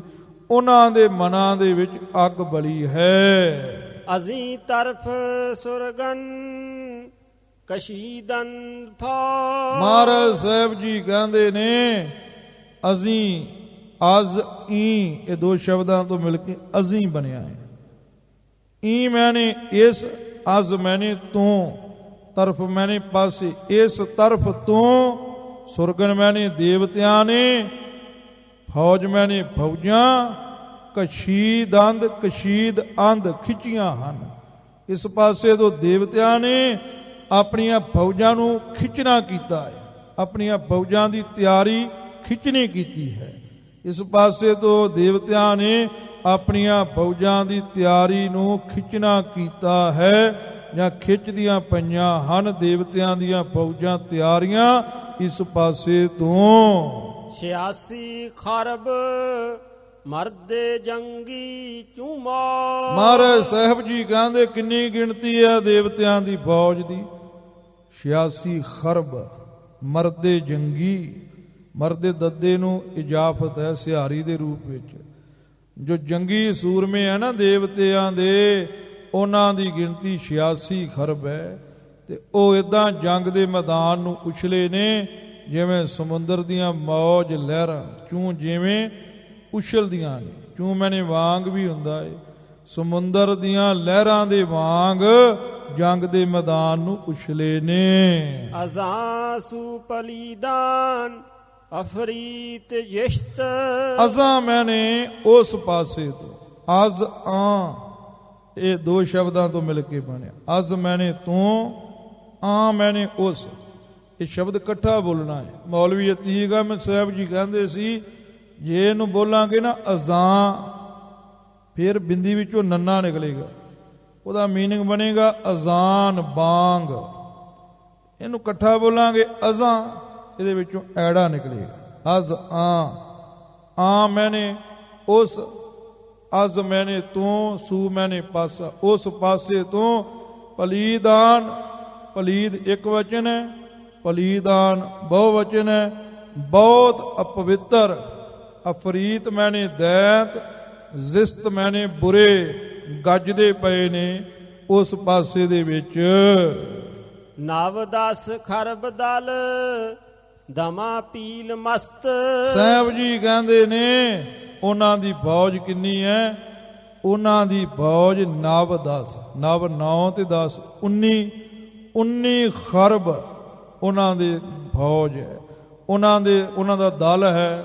ਕਾਹਦਾ ਦਲ ਹੈ? ਦਮਾ ਮੈਨੇ ਮਸਤ, ਦਮਾ ਫਾਰਸੀ ਵਿੱਚ ਮਸਤ ਨੂੰ ਕਹਿੰਦੇ ਆ ਤੇ ਮਸਤ ਆਮ ਬੋਲੀ ਵਿੱਚ ਮਸਤ ਨੂੰ ਕਹਿੰਦੇ ਆ, ਦੋ ਬੋਲੀਆਂ ਮਹਾਰਾਜ ਨੇ ਲਿਖੀਆਂ। ਦਮਾ ਦਾ ਅਰਥ ਹੀ ਕਲਗੀਧਰ ਨੇ ਮਸਤ ਲਿਖ ਦਿੱਤਾ ਕਵਿਤਾ ਵਿੱਚ। ਧੰਨ ਨੇ ਕਲਗੀਧਰ ਪਾਤਸ਼ਾਹ ਜੀ ਜੋ ਸਰਬਲੋ ਪ੍ਰਕਾਸ਼ ਵਿੱਚ ਕੋਸ਼ਾਕਾਰੀ ਵੀ ਕਰਦੇ ਪਏ ਨੇ। ਮਹਾਰਾਜ ਕਲਗੀਧਰ ਜੀ ਕਹਿੰਦੇ ਪੀਲ ਮੈਨੇ ਹਾਥੀ, ਮਸਤ ਤੋਂ ਮਸਤ ਹਾਥੀਆਂ ਦੀ ਉਹਨਾਂ ਦੀ 19 ਖਰਬ ਫੌਜ ਹੈ, 19 ਖਰਬ ਦਾ ਉਹਨਾਂ ਦਾ ਦਲ ਹੈ। ਫਰਾਜ਼ ਆਮਦਨ ਦੋ ਤਰਫ ਜੰਗ ਬਾਜ਼। ਮਹਾਰਾਜ ਸਾਹਿਬ ਜੀ ਕਹਿੰਦੇ ਨੇ ਆਪੋ ਆਪਣੀਆਂ ਫੌਜਾਂ ਦੇ ਵਿੱਚੋਂ, ਆਪੋ ਆਪਣੇ ਟਿਕਾਣਿਆਂ ਤੋਂ ਨਿਕਲ ਕਰਕੇ ਫਰਾਜ਼ ਮੈਨੇ ਹੇਠਾਂ ਜੰਗ ਵਿੱਚ ਆਮਦੰਦ ਆਏ ਹਨ। ਦੋਨਾਂ ਹੀ ਤਰਫਾਂ ਤੋਂ ਦੇਵਤੇ ਤੇ ਦੈਂਤ ਜੰਗ ਦੇ ਵਿੱਚ ਬਾਰ ਵਰਖਾ ਕਰਦੇ ਹੋਏ, ਤੀਰਾਂ ਦੀ ਵਰਖਾ ਕਰਦੇ ਹੋਏ, ਗੋਲੀਆਂ ਦੀ ਵਰਖਾ ਕਰਦੇ ਹੋਏ, ਤੇ ਕਈਆਂ ਨੇ ਮੇਰੇ ਵਰਗਿਆਂ ਨੇ ਗਲੇਲਾਂ ਹੀ ਫੜੀਆਂ ਨੇ, ਉਹ ਗਲੇਲਾਂ ਵਿੱਚ ਢੀਮਾਂ ਅੜਾ ਕੇ ਵਰਖਾ ਕਰਦੇ ਜੰਗ ਦੇ ਮੈਦਾਨ ਦੇ ਵਿੱਚ ਆਏ ਨੇ। ਸਰੇ ਨਾਮਦਾਰਾਂ ਨਾਮੀ ਨਿਗਾਰ। ਸਾਹਿਬ ਜੀ ਕਹਿੰਦੇ ਨੇ ਜੋ ਇਹ ਫੌਜਾਂ ਦੀ ਗਿਣਤੀ ਦੱਸੀ ਆ ਨਾ, ਇਹ ਆਮ ਸੂਰਮੇ ਨਹੀਂ ਹੈ, ਇਹ ਸਾਰੇ ਹੀ ਸ਼੍ਰੋਮਣੀ ਸੀ। ਦੇਵਤਿਆਂ ਦੇ 86 ਖਰਬ ਤੇ ਦੈਂਤਾਂ ਦੇ 19 ਖਰਬ ਹਾਥੀਆਂ ਵਾਲੇ, ਇਹ ਸਾਰੇ ਹੀ ਨਾਮਦਾਰਾਂ ਮਸ਼ਹੂਰ ਤੇ ਨਾਮੀ ਨਿਗਾਰ ਪ੍ਰਸਿੱਧ ਸਨ। ਨਿਗਾਰ ਦਾ ਜੇ ਕੱਲਾ ਸ਼ਬਦ ਆਵੇ ਨਾ, ਤੇ ਕੱਲੇ ਸ਼ਬਦ ਦਾ ਨਿਗਾਰ ਦਾ ਅਰਥ ਹੁੰਦਾ ਏ ਖੂਬਸੂਰਤ। ਜਦੋਂ ਇਹ ਸ਼ਬਦ ਨਾਮੀ ਨਿਗਾਰ ਦੇ ਨਾਲ ਜੁੜ ਜਾਂਦਾ ਏ ਤੇ ਇਹਦਾ ਅਰਥ ਬਣ ਜਾਂਦਾ ਏ ਪ੍ਰਸਿੱਧ। ਨਾਮੀ ਨਿਗਾਰ ਇਕੱਠਾ ਏ, ਜੇ ਵੱਖਰਾ ਵੱਖਰਾ ਰੱਖਾਂਗੇ ਤੇ ਨਾਮੀ ਦਾ ਅਰਥ ਜੋ ਮਸ਼ਹੂਰ ਤੇ ਜੋ ਨਿਗਾਰ ਮੈਨੇ ਖੂਬਸੂਰਤ ਨੇ, ਉਹ ਚੱਲ ਕਰਕੇ ਜੰਗ ਦੇ ਮੈਦਾਨ ਦੇ ਵਿੱਚ ਆਏ ਹਨ। ਅਜ਼ੀਸੂ ਸ਼ਹਨਸ਼ਾਹ ਸਰਬ ਲੋਹ ਫੌਜ। ਈ ਸੂ ਅਜ਼ ਇਸ ਤਰ੍ਹਾਂ ਅਨਵੇਂ ਹੋਏਗਾ।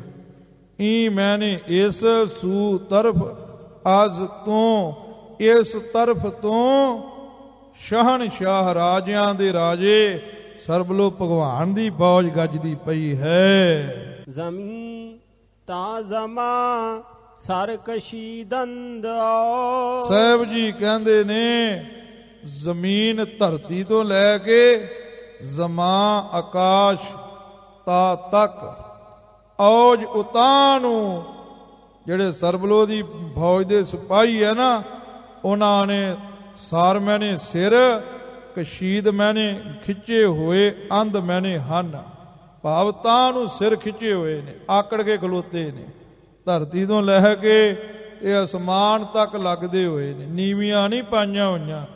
ਐ ਉਹਨਾਂ ਨੇ ਬੜੇ ਆਕੜ ਦੇ ਨਾਲ ਆਪਣੇ ਸਿਰ ਤਾਂ ਨੂੰ ਉਠਾਏ ਹੋਏ ਨੇ, ਆਕੜ ਦੇ ਨਾਲ ਖਲੋਤੇ ਨੇ। ਸਰ ਕਸ਼ੀਦੰਦ, ਆਕੜ ਦੇ ਨਾਲ ਸਿਰ ਤਾਂ ਨੂੰ ਉਠਾ ਕੇ, ਛਾਤੀਆਂ ਗਾਂ ਨੂੰ ਕੱਢ ਕਰਕੇ, ਹੱਥਾਂ ਵਿੱਚ ਤਲਵਾਰਾਂ ਲੈ ਕੇ, ਮੋਟੇ ਮੋਟੇ ਲਾਲ ਡੇਲੇ ਦੰਤਾਂ ਵੱਲ ਕੱਢਦੇ ਹੋਏ ਸੂਰਮੇ ਖਲੋਤੇ ਹੋਏ ਹਨ। ਅਜ਼ਾਂ ਸੂਏ ਸਵਾਰਾਂ ਸ਼ਹਨ ਸ਼ਾਹਯਾ। ਜ਼ਾਦ ਦਾ ਅਰਥ ਹੁੰਦਾ ਏ ਬੱਚੇ, ਜਿਵੇਂ ਸਾਹਿਬਜ਼ਾਦੇ, ਸਾਹਿਬਜ਼ਾਦੇ, ਸਾਹਿਬ ਕਲਗੀਧਰ ਜੀ ਦੇ ਜ਼ਾਦੇ ਪੁੱਤਰ। ਇਹ ਜ਼ਾਦ ਲਫ਼ਜ਼ ਫਾਰਸੀ ਬੋਲੀ ਦਾ ਹੈ।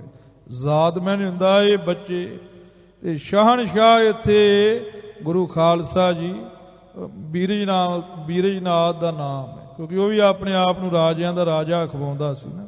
ਤੇ ਮਹਾਰਾਜ ਸਾਹਿਬ ਜੀ ਕਹਿੰਦੇ ਆ ਸੂਏ ਅਜ਼, ਇਸ ਪਾਸੇ ਤੋਂ ਚੰਗੇ ਘੋੜ ਸਵਾਰਾਨ, ਬੀਰਜਨਾਥ ਦੇ ਪੁੱਤਰ, ਸ਼ਹਨਸ਼ਾਹਜ਼ਾਦ ਇਕੱਠਾ ਹੀ ਹੈ, ਬੀਰੇਨਾਥ ਦੇ ਪੁੱਤਰ ਘੋੜਿਆਂ ਦੇ ਉੱਪਰ ਸਵਾਰ ਹੋ ਕੇ, ਹਾਥੀਆਂ ਦੇ ਸਵਾਰ ਹੋ ਕੇ ਗੱਜਦੇ ਪਏ ਹਨ।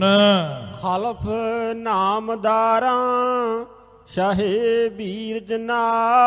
ਮਹਾਰਾਜ ਸਾਹਿਬ ਜੀ ਕਹਿੰਦੇ ਨੇ ਜਿਹੜੇ ਬੀਰੇਨਾਥ ਦੇ ਪੁੱਤਰ ਸੀ ਉਹ ਐਵੇਂ ਕਿਵੇਂ ਥੋੜਾ ਸੀ, ਉਹ ਵੀ ਬੜੇ ਨਾਮਦਾਰਾਂ ਪ੍ਰਸਿੱਧ ਸੀ। ਖਲਫ ਨਾਮ ਪੁੱਤਰਾਂ ਦਾ ਹੈ, ਸ਼ਾਹੇ ਨਾਮ ਰਾਜੇ ਦਾ ਹੈ।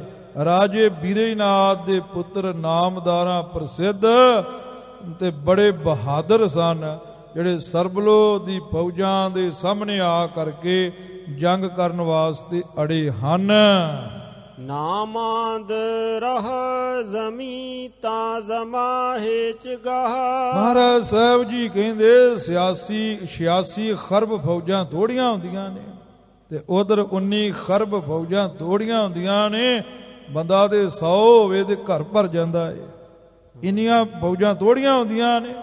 ਕਹਿੰਦੇ ਇੰਨੀਆਂ ਫੌਜਾਂ ਦੇ ਨਾਲ ਜ਼ਮੀਨ ਤੋਂ ਲੈ ਕੇ ਅਸਮਾਨ ਤਾ ਤੱਕ, ਹੇਜ ਮੈਨੇ ਕੋਈ ਵੀ, ਗਾਹ ਮੈਨੇ ਜਗ੍ਹਾ, ਤੇ ਰਾਹ ਮੈਨੇ ਰਸਤਾ, ਨਾ ਮੈਨੇ ਨਹੀਂ, ਮਾਂਦ ਮੈਨੇ ਰਿਹਾ। ਜ਼ਮੀਨ ਤੋਂ ਲੈ ਕੇ ਅਸਮਾਨ ਤੱਕ ਕੋਈ ਵੀ ਜਗ੍ਹਾ ਖਾਲੀ ਨਹੀਂ ਰਹੀ। ਪੂਰਬ ਤੋਂ ਪੱਛਮ, ਉੱਤਰ ਤੋਂ ਦੱਖਣ ਵੱਲ ਜਾਣ ਲਈ ਕੋਈ ਵੀ ਰਸਤਾ ਖਾਲੀ ਨਹੀਂ ਬਚਿਆ। ਰਸਤੇ ਜਿੰਨੀ ਜਗ੍ਹਾ ਨਹੀਂ ਬਚੀ, ਸਾਰੀ ਜਗ੍ਹਾ ਫੌਜਾਂ ਨੇ ਭਰ ਲੈਣਾ ਕੀਤੀ ਹੈ। ਸਾਰੀ ਜਗ੍ਹਾ ਫੌਜਾਂ ਨੇ ਰੋਕ ਲੈਣਾ ਕੀਤੀ ਹੈ।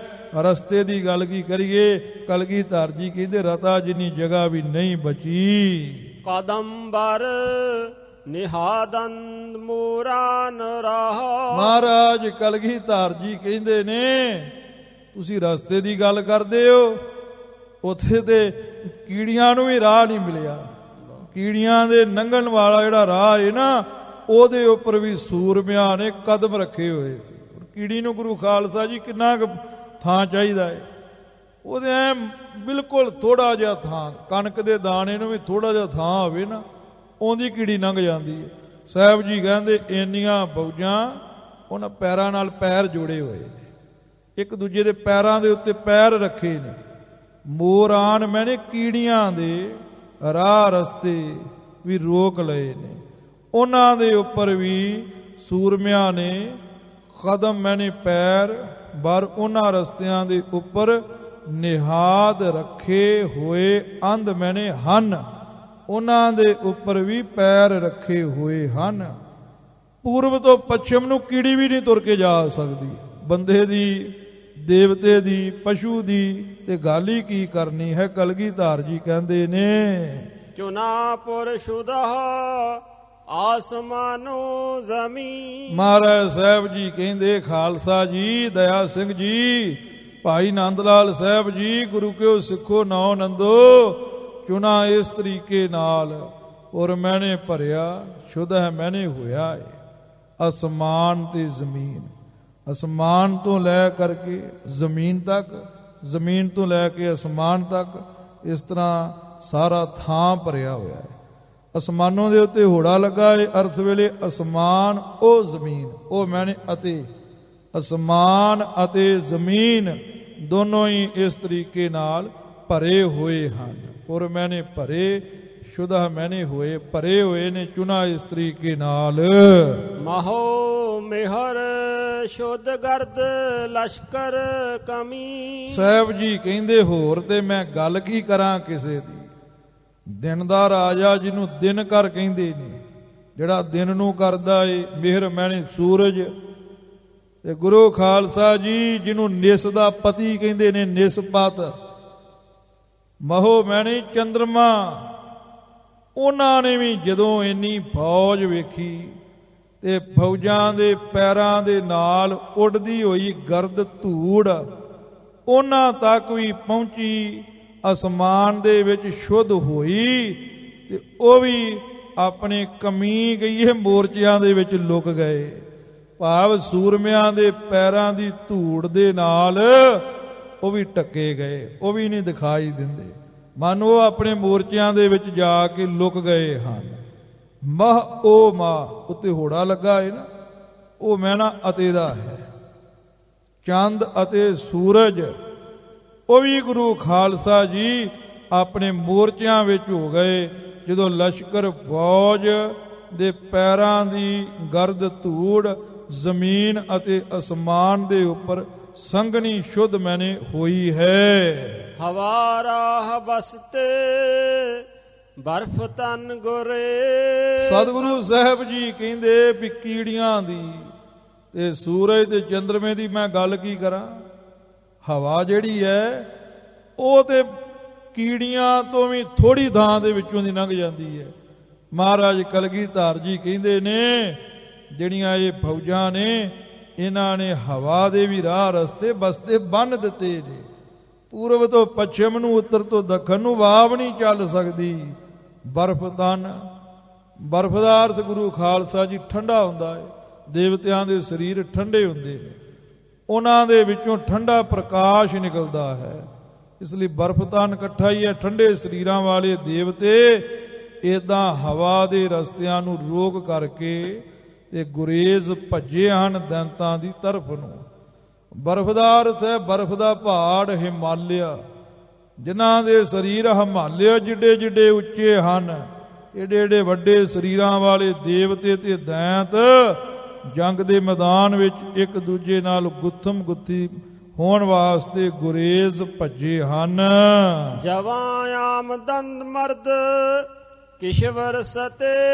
ਇਸ ਤਰੀਕੇ ਨਾਲ ਜਵਾਨ ਸੂਰਮੇ, ਮਰਦ ਮੈਨੇ ਸੂਰਮੇ, ਆਮਦੰਦ ਆਏ ਹਨ।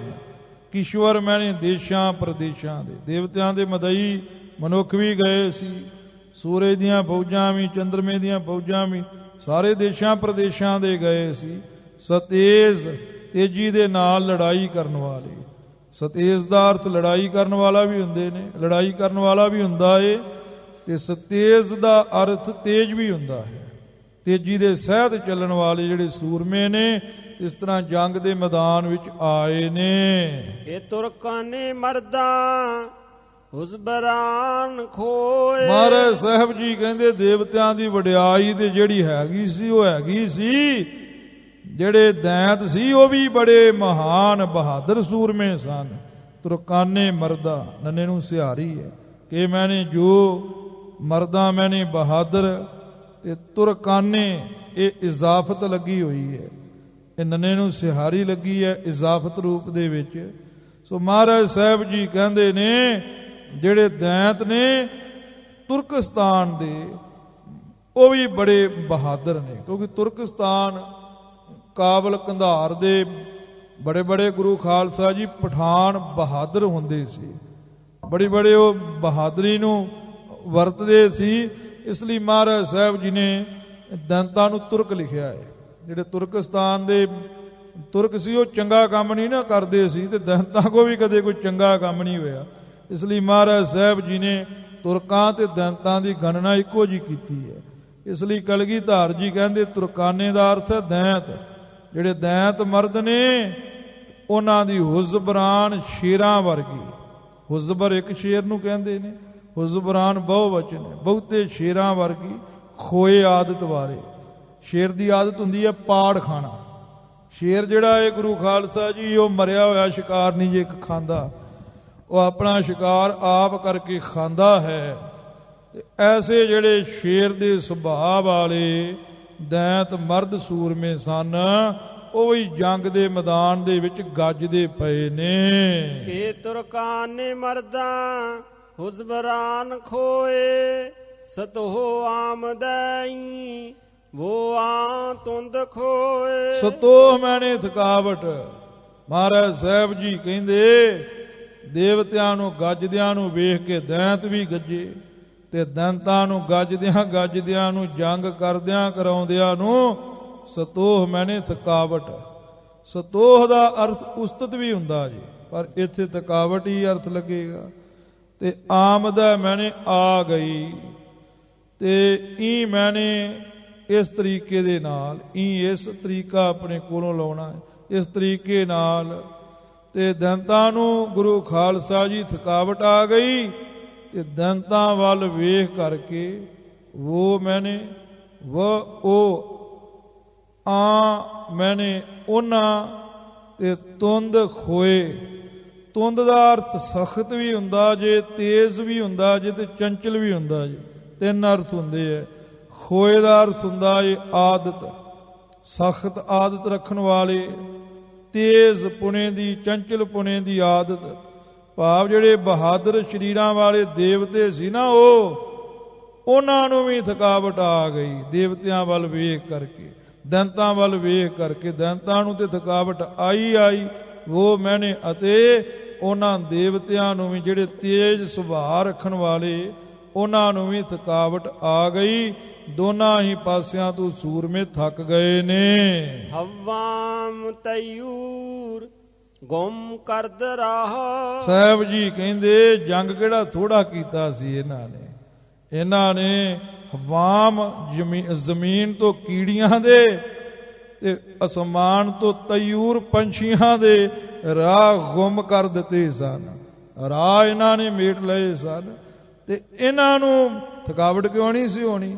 ਇੰਨਾ ਜੰਗ ਕੀਤਾ, ਧਰਤੀ ਦਾ ਰਤਾ ਜਿੰਨਾ ਥਾਂ ਨਹੀਂ ਛੱਡਿਆ, ਅਸਮਾਨ ਦਾ ਥਾਂ ਨਹੀਂ ਛੱਡਿਆ। ਥੱਕਣਾ ਤੇ ਦੇਵਤਿਆਂ ਦੈਂਤਾਂ ਨੇ ਹੈਗਾ ਹੀ ਸੀ। ਤਯੂਰ ਤੱਤੇ ਦੇ ਅਧਿਕ ਹੈ, ਤੇ ਇਹਨੂੰ ਤਯੂਰ ਇਸ ਤਰੀਕੇ ਨਾਲ ਉਚਾਰਨ ਕਰਨਾ ਹੈ। ਜਿਵੇਂ ਪਿੱਛੇ ਆਇਆ ਸੀ ਨਾ, ਸਯੂਲ, ਸੱਸੇ ਦੇ ਉੱਪਰ ਅਧਿਕ ਹੈ। ਜਿੱਥੇ ਅਧਿਕ ਹੋਵੇ ਤੇ ਅੱਗੇ य ਹੋਵੇ ਨਾ, ਉਹ ਡਬਲ ਹੋ ਜਾਂਦਾ ਹੈ, ਤੇ ਉਹਦਾ ਉਚਾਰਨ ਤਯੂਰ। ਜਿਵੇਂ ਸਵਈਆਂ ਦੇ ਵਿੱਚ ਪਛਈਆ, ਪੱਬਾ ਛੱਛਾ ਤੇ ਜਈਏ ਨੂੰ ਕੰਨਾ ਹੋਵੇ ਤੇ ਬਣੇਗਾ ਪਛਈਆ, ਛੱਛੇ ਦੇ ਅਧਿਕ ਹੋਵੇ ਤੇ ਬਣੇਗਾ ਪਛਈਆ। ਸੰਪਰਦਾਈ ਉਚਾਰਨ ਬੋਧ, ਜਿਹਦੇ ਵਿੱਚ ਗੁਰਬਾਣੀ ਦਾ ਚੰਗਾ ਉਚਾਰਨ ਬੋਧ ਲਿਖਿਆ ਏ, ਸੰਪਰਦਾਵਾਂ ਦੇ ਵਿੱਚ ਜੋ ਹੁੰਦਾ ਏ ਬਾਦਲੀਲ, ਉਹ ਦਾਸ ਦੀ ਲਿਖੀ ਹੋਈ ਪੋਥੀ ਦੇਖ ਲੈਣੀ। ਅਵਾਰਹ ਸ਼ੋਦਨ ਹਮ ਗਿਨਾ ਕੀਨਹ ਖਵਾਹ। ਹਾਂ, ਕੀਨਾ ਮੈਨੇ ਹੁੰਦਾ ਏ ਕਪਟ, ਤੇ ਖਾਹ ਮੈਨੇ ਹੁੰਦਾ ਏ ਚਾਹੁਣ ਵਾਲੇ। ਜੋ ਕਪਟ ਨੂੰ ਚਾਹੁਣ ਵਾਲੇ ਦੈਂਤ ਨੇ, ਹਮ ਗਿਨਾ ਮੈਨੇ ਸਾਰੇ, ਉਹ ਅਵਾਰਾ ਮੈਨੇ ਲੋਫਰ, ਸ਼ੁਦੰਦ ਮੈਨੇ ਹੋ ਗਏ। ਉਹ ਜੰਗ ਦੇ ਮੈਦਾਨ ਵਿੱਚ ਥੱਕ ਗਏ, ਤੇ ਅੱਗੇ ਦੇ ਗੁਰੂ ਖਾਲਸਾ ਜੀ ਉਹ ਗਠਬੰਧਨ ਕਰਕੇ ਸਕੀਮ ਨਾਲ ਜੰਗ ਕਰਦੇ ਪਏ ਸੀ। ਜਦੋਂ ਥੱਕ ਗਏ, ਇੱਕ ਦੂਜੇ ਨੇ ਬਲ ਹਾਰ ਦਿੱਤਾ, ਤੇ ਇੱਕ ਦੂਜੇ ਵੱਲ ਵੇਖ ਕੇ ਸਾਰਿਆਂ ਨੇ ਬਲ ਹਾਰ ਦਿੱਤਾ। ਉਹ ਅਵਾਰੇ ਜੇ ਹੋ ਗਏ, ਸਕੀਮ ਤੋਂ, ਯੁੱਧ ਨੀਤੀ ਤੋਂ ਬਿਨਾਂ ਹੋ ਗਏ। ਬਵਾਜ਼ ਆਮਦ ਆਬ ਮੌਜੇ ਰਵਾਂ। ਆਮਦ ਦੱਦੇ ਨੂੰ ਦੋ ਦਲਾਵਾਂ ਨੇ ਗਿਆਨੀ ਚੰਦਾ ਸਿੰਘ ਜੀ ਦੀ ਬੀੜ ਵਿੱਚ। ਜੋ ਗੁਰੂ ਖਾਲਸਾ ਜੀ ਪਿੱਛੇ ਹਾਹਾ ਹੁੰਦਾ ਹੈ ਨਾ, ਪਿੱਛੇ ਹਾਹਾ ਹੁੰਦਾ ਏ ਆਮਦਹ, ਇਹਦਾ ਉਚਾਰਨ ਦੋ ਤਿੰਨ ਤਰੀਕੇ ਨਾਲ ਕਰਦੇ ਨੇ। ਮੌਲਵੀ ਸਾਹਿਬ ਜੀ ਕਹਿੰਦੇ ਹੁੰਦੇ ਸੀ, ਜਾਂ ਤੇ ਇਹਨੂੰ ਆਮਦਹ ਐ ਪੜ੍ਹ ਲਓ, ਜਾਂ ਇਹਨੂੰ ਆਮਦਾ ਪੜ੍ਹ ਲਓ, ਤੇ ਜਾਂ ਇਹਨੂੰ ਆਮਦੈ ਪੜ੍ਹ ਲਓ, ਜਾਂ ਇਹਨੂੰ ਆਮਦੇ ਪੜ੍ਹ ਲਓ। ਇਸ ਤਰੀਕੇ ਨਾਲ, ਜਿਵੇਂ ਫੱਫਾ ਤੱਤਾ ਤੇ ਹਾਹਾ, ਜਾਂ ਤੇ ਫਤਹ, ਜਾਂ ਫਤਹ, ਜਾਂ ਫਤਿਹ, ਜਾਂ ਫਤਹ। ਇਸ ਤਰੀਕੇ ਨਾਲ ਚਾਰ ਤਰੀਕਿਆਂ ਨਾਲ ਇਹ ਪੜ੍ਹਿਆ ਜਾਂਦਾ ਹੈ। ਇੱਥੇ ਦੱਦੇ ਨੂੰ ਦਲਾਵਾਂ ਆ ਰਹੀਆਂ ਨੇ ਗਿਆਨੀ ਚੰਦਾ ਸਿੰਘ ਦੀ ਭੀੜ ਵਿੱਚ। ਇਹ ਗੁਰੂ ਖਾਲਸਾ ਜੀ ਲਗਾ ਲੈਣੀਆਂ, ਕਿਉਂਕਿ ਉੱਪਰ ਵੀ ਆਮਦਾ ਹੀ ਆਇਆ ਹੈ। ਸੋ ਬਾਜ਼ ਮੈਨੇ ਵਾਪਸ, ਤੇ ਆਮਦਾ ਮੈਨੇ ਆ ਗਏ। ਵਾਪਸ ਮੁੜ ਕੇ ਜੰਗ ਤੋਂ ਆ ਗਏ ਨੇ ਦੈਂਤ। ਕਿਵੇਂ ਆਏ ਨੇ? ਜਿਵੇਂ ਆਬ ਪਾਣੀ ਦੀਆਂ ਮੌਜੇ ਲਹਿਰਾਂ ਰਵਾਂ ਚਲਦੀਆਂ ਹੋਈਆਂ ਵਾਪਸ ਆਉਂਦੀਆਂ ਨੇ। ਜਦੋਂ ਗੁਰੂ ਖਾਲਸਾ ਜੀ ਸਮੁੰਦਰ ਚੜ੍ਹਦਾ ਹੈ ਨਾ, ਸਮੁੰਦਰ ਦੀਆਂ ਲਹਿਰਾਂ, ਜਾਪਦਾ ਵੀ ਸਾਰੀ ਧਰਤੀ ਨੂੰ ਗਰਕ ਕਰ ਦੇਵੇਗਾ। ਪਰ ਜਦੋਂ ਰੱਬ ਲਹਿਰਾਂ ਨੂੰ ਪਿਛਾਂਹ ਨੂੰ ਮੋੜਦਾ ਏ, ਤੇ ਜਿਵੇਂ ਆਉਂਦੀਆਂ ਨੇ ਤੇ ਉਦਾਂ ਹੀ ਫਿਰ ਗੁਰੂ ਖਾਲਸਾ ਜੀ ਦੋਹਰੀ ਚਾਲ ਦੇ ਨਾਲ ਵਾਪਸ ਨੂੰ ਮੁੜ ਕੇ ਚਲੀਆਂ ਜਾਂਦੀਆਂ ਨੇ। ਪਿਛਾਂਹ ਨੂੰ ਭੱਜੀਆਂ ਜਾਂਦੀਆਂ ਵੀ ਵੇਖਣ ਵਾਲੀਆਂ ਹੁੰਦੀਆਂ ਨੇ, ਤੇ ਚੜ੍ਹਦੀਆਂ ਆਉਂਦੀਆਂ ਵੀ ਵੇਖਣ ਵਾਲੀਆਂ ਹੁੰਦੀਆਂ ਨੇ। ਮਹਾਰਾਜ ਕਲਗੀਧਰ ਜੀ ਕਹਿੰਦੇ ਨੇ, ਜਿਵੇਂ ਸਮੁੰਦਰ ਦੇ ਪਾਣੀ ਦੀਆਂ ਲਹਿਰਾਂ ਵਾਪਸ ਨੂੰ ਚਲੀਆਂ ਆਉਂਦੀਆਂ ਹੁੰਦੀਆਂ ਹੈ ਨਾ, ਇਸ ਤਰੀਕੇ ਦੇ ਨਾਲ ਵਾਪਸ ਮੁੜ ਕੇ ਆਮਦ ਆ ਗਏ ਹਨ, ਆਏ ਹੋਏ ਹਨ। ਯਕਸ਼ ਬੁਰਦ ਹੌਲੇ ਜੇ ਪਾਏ ਦਵਾਨ। ਸਾਹਿਬ ਕਲਗੀਧਰ ਜੀ ਕਹਿੰਦੇ ਨੇ ਜ਼ਕ ਅਸ਼, ਅਸ਼ ਮੈਨੇ ਉਹ, ਜ਼ਕ ਮੈਨੇ ਹਾਰ, ਤੇ ਹੌਲੇ ਮੈਨੇ ਡਰ, ਬੁਰਦ ਮੈਨੇ ਲੈ ਕੇ। ਜਿਹੜੇ ਦੈਂਤ ਸੀ ਨਾ ਉਹ ਆਪਣੇ ਗਲ ਦੇ ਵਿੱਚ ਹਾਰ ਦਾ ਹਾਰ ਪਵਾ ਕੇ ਤੇ ਆਪਣੇ ਹੱਥਾਂ ਦੇ ਵਿੱਚ ਡਰ ਦੇ ਫੁੱਲ ਲੈ ਕਰਕੇ ਤੇ ਜੇ ਪਾਏ ਪੈਰਾਂ ਦੇ ਨਾਲ, ਜੇ ਮੈਨੇ ਨਾਲ, ਪੈਰਾਂ ਦੇ ਨਾਲ ਭਾਵ ਦੱਬੇ ਪੈਰੀ, ਦਵਾਂ ਮੈਨੇ ਦੌੜ ਕਰਕੇ ਵਾਪਸ ਆਏ ਨੇ। ਉਹ ਦੱਬੇ ਪੈਰੀ ਆਏ ਨੇ ਵੀ ਪਤਾ ਨਾ ਲੱਗ ਜੇ ਕਿਤੇ ਦੇਵਤੇ ਪਿੱਛੋਂ ਨਾ ਵਾਰ ਕਰਕੇ ਸਾਨੂੰ ਮਾਰ ਦੇਣ। ਜੇ ਪਾਏ ਪੈਰਾਂ ਨਾਲ ਚੱਲ ਕੇ ਆਏ। ਇਹ ਇੱਕ ਮੁਹਾਵਰਾ ਏ, ਇਹਦਾ ਮਹਿਣਾ ਹੈ ਵੀ ਦੱਬੇ ਪੈਰੀ ਆਏ। ਮਹਾਰਾਜ ਸਾਹਿਬ ਜੀ ਕਹਿੰਦੇ ਨੇ ਆਪਣੀ ਝੋਲੀ ਵਿੱਚ ਡਰ ਤੇ ਹਾਰ ਨੂੰ ਪਵਾ ਕੇ ਤੇ ਇਹ ਸੁਗਾਤ ਨੂੰ ਬੁਰਦ ਲੈ ਕਰਕੇ ਉਹ ਆਪਣੇ ਪੈਰਾਂ ਦੇ ਨਾਲ, ਦੱਬੇ ਪੈਰਾਂ ਦੇ ਨਾਲ ਦੀਵਾਨ ਦੌੜ ਕਰਕੇ ਜੰਗ ਦੇ ਮੈਦਾਨ ਤੋਂ ਵਾਪਸ ਆਏ ਨੇ। ਕਿਵੇਂ ਆਏ ਨੇ ਅੱਗੇ ਮਹਾਰਾਜ ਸਾਹਿਬ ਜੀ ਦੱਸਦੇ ਨੇ। ਨਾ ਜੰਬੀਦ ਵਰਗੇ ਜੇ ਸ਼ਾਖੇ ਦਰਖਤ। ਸਾਹਿਬ ਜੀ ਕਹਿੰਦੇ ਜਦੋਂ ਵਾਪਸ ਮੁੜ ਕੇ ਆਏ ਨਾ ਤੇ ਉਹਨਾਂ ਦੇ ਵਾਪਸ ਆਉਣ ਤੇ ਵੱਡਾ ਨੁਕਸਾਨ ਕੀ ਹੋਣਾ ਸੀ। ਜ਼ੁੰਬੀਦ ਮੈਨੇ ਹਿੱਲਿਆ, ਵਰਗੇ ਮੈਨੇ ਪੱਤਾ, ਦਰਖਤ ਮੈਨੇ ਰੁੱਖ, ਸ਼ਾਖੇ ਮੈਨੇ ਟਹਿਣੀ, ਜੇ ਮੈਨੇ ਤੂੰ। ਕਹਿੰਦੇ ਰੁੱਖ ਦੀ ਇੱਕ ਟਹਿਣੀ ਤੋਂ ਵੀ ਪਤਾ ਨਾ ਹਿੱਲਿਆ। ਕਿਦਾਂ ਦੱਬੇ ਪੈਰੀ ਆਏ ਜਿਨ੍ਹਾਂ ਨੇ ਗੁਰੂ ਖਾਲਸਾ ਜੀ ਕੀੜੀਆਂ ਦੇ ਧਰਤੀ ਤੋਂ ਤੇ ਪੰਛੀਆਂ ਦੇ ਅਸਮਾਨ ਤੋਂ ਰਾਹ ਰੋਕੇ ਸੀ। ਉਹ ਇਦਾਂ ਦੱਬੇ ਪੈਰੀ ਆਏ ਵੀ ਵਾਪਸ ਮੁੜਦਿਆਂ ਰਤਾ ਜਿਨ੍ਹਾਂ ਨੁਕਸਾਨ ਨਾ ਕੀਤਾ ਵੀ ਕਿਤੇ ਦੇਵਤੇ ਫੜ ਨਾ ਲੈਣ। ਰੁੱਖ ਦਾ ਪਤਾ ਹਿੱਲ ਗਿਆ, ਕਿਤੇ ਦੇਵਤਿਆਂ ਨੂੰ ਨਾ ਪਤਾ ਲੱਗ ਜੇ, ਕਿਤੇ ਪਿੱਛੇ ਨਾ ਦੌੜੋਣ। ਸਾਹਿਬ ਜੀ ਕਹਿੰਦੇ ਦੱਬੇ ਪੈਰੀ ਇਦਾਂ ਆਏ, ਰੁੱਖ ਦੀ ਟਹਿਣੀ ਦਾ ਪੱਤਾ ਵੀ ਨਹੀਂ ਹਿੱਲਿਆ। ਰੁੱਖ ਦੀ ਟਹਿਣੀ ਤੋਂ ਪੱਤਾ ਵੀ ਨਹੀਂ ਹਿੱਲਿਆ ਕੋਈ ਵੀ। ਸਹਿਮਨਾਕ ਗਸ਼ਤੇ ਹਮਹ ਜਿਸਨ ਰਖਤ। ਸਾਹਿਬ ਜੀ ਕਹਿੰਦੇ ਨੇ ਸਹਮ ਡਰ ਦੇ ਨਾਲ ਨਾਕ ਭਰੇ ਹੋਏ। ਨਾਕ ਮੈਨੇ ਭਰੇ ਹੋਏ, ਗਸ਼ਤੇ ਦਾ ਅਰਥ ਹੁੰਦਾ ਏ ਹੋਏ। ਸਹਮ ਮੈਨੇ ਡਰ, ਨਾਕ ਮੈਨੇ ਭਰੇ, ਗਸ਼ਤੇ ਮੈਨੇ ਹੋਏ। ਡਰ ਦੇ ਨਾਲ ਭਰੇ ਹੋਏ ਇਸ ਤਰ੍ਹਾਂ ਵਾਪਸ ਆਏ ਨੇ। ਤੇ ਜਾਂ ਡਰ ਨਾਲ ਭਰੇ ਹੋਏ, ਸਹਿਮੇ ਹੋਏ। ਸਹਮ ਨਾਕ ਦਾ ਇਕੱਠਾ ਅਰਥ ਸਹਿਮੇ, ਗਸ਼ਤ ਮੈਨੇ, ਗਸ਼ਤੇ ਮੈਨੇ ਹੋਏ ਆਏ ਨੇ। ਉਹਨਾਂ ਨੂੰ ਡਰ ਕਾਹਦਾ ਏ। ਹਮਾ ਸਾਰਾ ਜਿਸਨ ਇੰਦਰ ਦਾ ਰਖਤ, ਉਹਨਾਂ ਨੇ ਸਾਜੋ ਸਮਾਨ ਚੋਂ ਵੇਖਿਆ ਹੈ। ਉਹਨਾਂ ਨੇ ਵੇਖਿਆ ਵੀ ਇੰਦਰ ਦੇ ਮਦਈ ਸ਼੍ਰੀ ਸਰਬਲੋ ਭਗਵਾਨ ਵੀ ਹੈ, ਵਿਸ਼ਨੂੰ ਭਗਵਾਨ ਵੀ ਹੈ, ਬ੍ਰਹਮਾ ਵੀ ਹੈ, ਸਾਰੇ ਦੇਵਤੇ ਇੱਕ ਪਾਸੇ ਨੇ। ਉਹਨਾਂ ਦੀ ਫੌਜ ਤੇ 86 ਖਰਬ ਚੜੀ ਜੰਗ ਨੂੰ, ਤੇ ਸਾਡੀ ਫੌਜ 19 ਖਰਬ ਹੈ। ਸਾਡੇ ਤੋਂ ਤੇਜ਼ ਹਥਿਆਰ ਵੀ ਉਹਨਾਂ ਦੇ ਕੋਲ ਨੇ। ਇਸ ਤਰ੍ਹਾਂ ਸਾਰਾ ਸਾਜੋ ਸਮਾਨ ਇੰਦਰ ਦਾ ਵੇਖ ਕੇ ਉਹ ਡਰੇ ਹੋਏ ਹਨ। ਜਿਸਨ ਦਾ ਅਰਥ ਇੰਦਰ ਵੀ ਹੈ, ਇੱਕ ਸ਼ਸਤਰ ਦਾ ਨਾਮ ਵੀ ਹੈ, ਤੇ ਇਸਤਰੀਆਂ ਦੇ ਇੱਕ ਗਹਿਣੇ ਦਾ ਨਾਮ ਵੀ ਹੈ। ਪਰ ਇੱਥੇ ਗੁਰੂ ਖਾਲਸਾ ਜੀ ਅਰਥ ਇੰਦਰ ਹੀ ਲੱਗੇਗਾ। ਫਰਾਜ਼ ਆਮਦਨ ਤੁਰਕ ਦੋ ਸੂਦਲੇ। ਕਲਗੀਧਰ ਜੀ ਕਹਿੰਦੇ ਨੇ ਵੀ ਜਦੋਂ ਭੱਜੇ ਆ ਨਾ ਦੈਂਤ, ਤੇ ਦੇਵਤਿਆਂ ਨੇ ਆਪਣੀ ਜਿੱਤ ਦੇ ਜਕਾਰੇ ਲਾ ਦਿੱਤੇ ਨੇ, ਬੜੇ ਮਖੌਲ ਕੀਤੇ ਨੇ, ਟਿਚਰਾਂ ਕੀਤੀਆਂ। ਭੱਜ ਗਏ ਹੀ ਉਹ, ਬੜੇ ਚੜ ਕੇ ਆਏ ਸੀ। ਤੇ ਦੇਵਤਿਆਂ ਦੀ ਖੁਸ਼ੀ ਵੇਖ ਕੇ ਨਾ ਦੰਤਾਂ ਦੇ ਕੋਲੇ ਗੱਲ ਜਰੀ ਨਾ ਗਈ। ਉਹ ਕਹਿੰਦੇ ਮਾਰੀ ਜਾਵਾਂਗੇ ਨਾ, ਆ ਸ਼ਰਮਿੰਦਗੀ, ਲਾਹਨਤ ਦੀ, ਲਾਹਨਤ ਭਰੀ ਜ਼ਿੰਦਗੀ ਜਿਉਣ ਦੇ ਨਾਲੋਂ ਤੇ ਜੰਗ ਵਿੱਚ ਮਰਨਾ ਹੀ ਚੰਗਾ ਹੈ। ਇਸ ਤਰ੍ਹਾਂ ਦੈਂਤ ਫੇਰ ਗੁੱਸਾ ਕਰਕੇ ਨਾ, ਤੇ ਪਹਿਲਾਂ ਤਾਂ ਜੰਗ ਤੋਂ ਹੇਠਾਂ, ਜੰਗ ਵੱਲੋਂ ਹੇਠਾਂ ਨੂੰ ਆਏ ਸੀ, ਫਿਰ ਫਰਾਜ਼ ਮੈਨੇ ਉੱਪਰ ਨੂੰ, ਆਮਦੰਦ ਮੈਨੇ ਆਏ ਹਨ, ਭਾਵ ਉੱਪਰ ਨੂੰ ਚੜ ਗਏ ਨੇ ਦੈਂਤ। ਫਿਰ ਦੋਨਾਂ ਹੀ ਪਾਸਿਆਂ ਤੋਂ ਦਲੇਰ ਸੂਰਮੇ ਜੰਗ ਦੇ ਮੈਦਾਨ ਵਿੱਚ ਜੁਟ ਪਏ ਨੇ। ਫਰਾਜ਼ ਦਾ ਅਰਥ ਗੁਰੂ ਖਾਲਸਾ ਜੀ ਫਾਰਸੀ ਦੀਆਂ ਲੁਗਾਤਾਂ ਵਿੱਚ ਉੱਪਰ, ਹੇਠਾਂ, ਉੱਤੇ, ਥੱਲੇ, ਅੱਗੇ ਪਿੱਛੇ, ਸੱਜੇ ਖੱਬੇ, ਇਹ ਗੁਰੂ ਖਾਲਸਾ ਜੀ ਸਾਰਿਆਂ ਵਾਸਤੇ ਆ ਜਾਂਦਾ ਹੈ। ਇੰਜ ਫਾਰਸੀ ਦੀਆਂ ਲਗਾਤਾਂ ਵਿੱਚ ਦੇਖਿਆ ਹੈ। ਪਿੱਛੇ ਇਹਦਾ ਅਰਥ ਆਇਆ ਸੀ ਵਿਰਾਸ ਦਾ ਹੇਠਾਂ, ਇੱਥੇ ਗੁਰੂ ਖਾਲਸਾ ਜੀ ਪ੍ਰਕਰਨ ਦੇ ਲਿਹਾਜ਼ ਨਾਲ ਅਰਥ ਉੱਪਰ ਹੈ। ਯਥਾ ਪ੍ਰਕਰਨਮ ਤਥਾ ਅਰਥਮ, ਇਹ ਗੁਰੂ ਖਾਲਸਾ ਜੀ ਸੰਸਕ੍ਰਿਤ ਦੇ ਵਿਦਵਾਨਾਂ ਦਾ ਕੌਲ ਹੈ। ਮਿਸਲ ਅਬਰ 12 ਫਰਾਹਮ ਚੂਸ਼ੇ, ਮਿਸਲ ਮੈਨੇ ਜੈਸੇ, ਅਬਰ ਮੈਨੇ ਬੱਦਲ, 12 ਮੈਨੇ ਬਰਸਦਾ ਹੈ ਨਾ, ਇਸ ਤਰੀਕੇ ਦੇ ਨਾਲ ਦੈਂਤ ਜਿਹੜੇ ਨਾ ਤੀਰ ਬਰਸਾਉਂਦੇ ਹੋਏ, ਗਾਲਾਂ ਦਾ ਮੀਂਹ ਬਰਸਾਉਂਦੇ ਹੋਏ, ਜੰਗੀ ਦਾ ਪੇਚ ਬਰਸਾਉਂਦੇ ਹੋਏ ਕਰਦੇ ਹੋਏ ਦੇਵਤਿਆਂ ਵੱਲ ਨੂੰ ਤਾਂ ਨੂੰ ਜੰਗ ਦੇ ਮੈਦਾਨ ਨੂੰ ਭੱਜ ਕੇ ਗਏ ਨੇ। ਤੇ ਫਿਰ ਮਹਾਰਾਜ ਸਾਹਿਬ ਜੀ ਕਹਿੰਦੇ ਕਿਵੇਂ ਗਏ ਨੇ? ਜਿਵੇਂ ਚੂ ਮੈਨੇ, ਜਿਵੇਂ ਜੈਸੇ ਸ਼ੇਰ ਫਰਹਾਮ ਇਕੱਠੇ ਹੋ ਕੇ ਹਿਰਨਾਂ ਦੀ ਡਾਰ ਦੇ ਉੱਪਰ ਪੈਂਦੇ ਹੈ ਨਾ, ਇਦਾਂ ਕਹਿੰਦੇ ਵੀ ਇਕੱਠੇ ਹੋ ਕੇ ਹੁੰਬਲਾ ਮਾਰ ਕਰਕੇ ਦੈਂਤ ਦੇਵਤਿਆਂ ਤੇ ਧਾਹਾ ਮਾਰ ਕੇ ਗਏ ਨੇ। ਪਲਾਕੇ ਰਾਕੇ ਦਰਖਸ਼ਾਂ ਚੂ ਵਰਕ, ਦਰਖਸ਼ਾਂ ਦੇ ਵਿਸ਼ਰਾਮ ਹੈ। ਦਰਖਸ਼ਾਂ ਮੈਨੇ ਚਮਕਦੀਆਂ ਨੇ।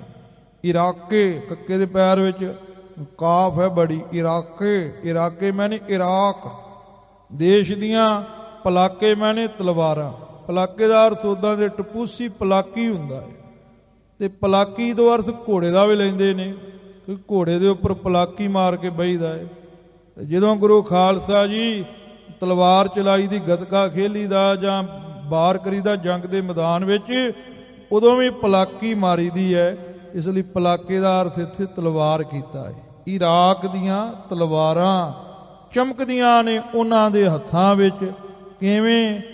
ਕਿਉਂ ਜੈਸੇ ਬੱਦਲਾਂ ਦੇ ਵਿੱਚ ਬਰਕ, ਬਿਜਲੀ ਚਮਕਦੀ ਹੋਵੇ। ਕੱਕੇ ਦੇ ਪੈਰ ਵਿੱਚ ਨੁਕਤਾ ਹੈ, ਜਿੱਦਾਂ ਬਿਜਲੀ ਚਮਕਦੀ ਹੋਵੇ, ਇਦਾਂ ਤਲਵਾਰਾਂ ਲੈ ਕੇ ਦੇਵਤਿਆਂ ਨੂੰ ਵੇਖ ਲਾਂਗੇ, ਮਾਰ ਲਾਂਗੇ, ਇਦਾਂ ਗਾਲਾਂ ਕੱਢਦੇ ਹੋਏ ਗਏ ਹਨ। ਮਹਾਰਾਜ ਕਲਗੀਧਰ ਜੀ ਕਹਿੰਦੇ ਨੇ, ਸੁਦਹ ਮੇਘੋ ਬਾਰਾਨ ਪੈਕਾਂ ਬਾ ਫਰਕੋ। ਸਾਹਿਬ ਜੀ ਕਹਿੰਦੇ ਜਿੱਦਾਂ ਬੱਦਲਾਂ ਤੋਂ ਬਰਖਾ ਹੁੰਦੀ ਹੈ ਨਾ, ਸੁਦਹ ਮੇਘ ਬਾਰਾਨ, ਜਿੱਦਾਂ ਬੱਦਲਾਂ ਤੋਂ ਬਰਖਾ ਹੁੰਦੀ ਹੈ, ਬਾਰਾਨ ਮੈਨੇ ਬਰਖਾ, ਇਦਾਂ ਹੀ ਕਮਾਨਾਂ ਰੂਪੀ ਬੱਦਲਾਂ ਤੋਂ, ਪੈਕਾਂ ਮੈਨੇ ਤੀਰਾਂ ਦੀ ਬਰਖਾ ਹੋਈ ਹੈ।